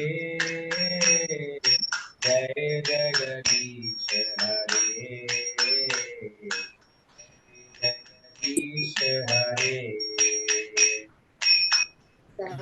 తవ కర కమలవారి నకమద్రుత శృంగం, దళితం హిరణ్యకశిపి తను భృంగం కేశవధృతా నరహరి, జయ జగదీశ హరి, జయ జగదీశ హరి, జయ జగదీశ హరి. జయ నరసింహదే నరసింహదే నరసింహదే, జయ నరసింహదే, జయ నరసింహదే నరసింహదే, జయ నరసింహదే, జయ నరసింహదే. జయ ప్రహ్లాద మహారాజ్, ప్రహ్లాద మహారాజ్, ప్రహ్లాద మహారాజ్, జయ ప్రహ్లాద మహారాజ్, జయ ప్రహ్లాద మహారాజ్, ప్రహ్లాద మహారాజ్, జయ ప్రహ్లాద మహారాజ్, జయ ప్రహ్లాద. జయ ప్రభు కళా, ప్రభు కళా, ప్రభు జయ ప్రభుపదా ప్రభుపదా ప్రభుపదా జయ ప్రభుపదా జయ గురుదేవా గురుదేవా గురుదేవా జయ గురుదేవా జయ గురుదేవా గురుదేవా జయ గురుదేవా నిత్యాయ గౌర హరి బోల్ హరి బోల్ నిత్యాయ గౌర హరి బోల్ హరి బోల్ హరి బోల్ నిత్య హరి బోల్ నిత్యాయ గౌర హరి బోల్ హరి బోల్ హరి బోల్ నిత్యాయ గౌర హరి బోల్ నిత్య హరి బోల్ హరి బోల్ హరి బోల్ నిత్య विनाश नरसिंहदेव भगवान की जय, भक्त शिरोमणि प्रहलाद महाराज की जय, श्री प्रभुपाद की जय, श्री लक्ष्मीदेव। జై జై గురుదేవ. Hare Krishna. Hare Krishna. Thank you Mataji and Prabhuji. Hare Krishna Prabhuji. Hare Krishna Prabhu. Yeah, thank you Mataji మీరు జాయిన్ అయినందుకు. హోప్ఫుల్లీ క్లాస్ నచ్చింది అనుకుంటా. నెక్స్ట్ వీక్ కూడా జాయిన్ కండి. మీరు గ్రూప్ యాడ్ చేస్తాను. ఇంకా మీ ఫ్రెండ్స్ కానీ రిలేటివ్స్ కానీ ఇంట్రెస్ట్ ఉన్న వాళ్ళకి వాళ్ళకి చెప్పండి. గ్రూప్ లో జాయిన్ చేస్తాను. Thank you very much. Thank you ప్రభు. వాంఛాకల్పతరుభ్యశ్చ కృపాసింధుభ్యేవ చ పతితానాం పావనేభ్యో వైష్ణవేభ్యో నమో నమః. హరే కృష్ణ. హరే కృష్ణ. హరే కృష్ణ ప్రభుజీ. ఎన్ని గంటలకు స్టార్ట్ అవుతుంది ప్రభుజీ? 8 o'clock మాతాజీ. 8 o'clock. 8. మీరు గ్రూప్ లో యాడ్ చేస్తాను. మీకు మెసేజ్ వస్తుంది రేపటి మాకు 9:30కి స్టార్ట్ అవుతుంది. అయితే మేము అమెరికాలో ఉంటామండి. ఓహో మీరు అమెరికాలో ఉంటారా? ఓకే ఓకే సరే మాతాజీ. టైమింగ్స్ ఓకే కదా? Okay Prabhu. Okay Mataji. Thank you very much. Hare Krishna. Okay thank you.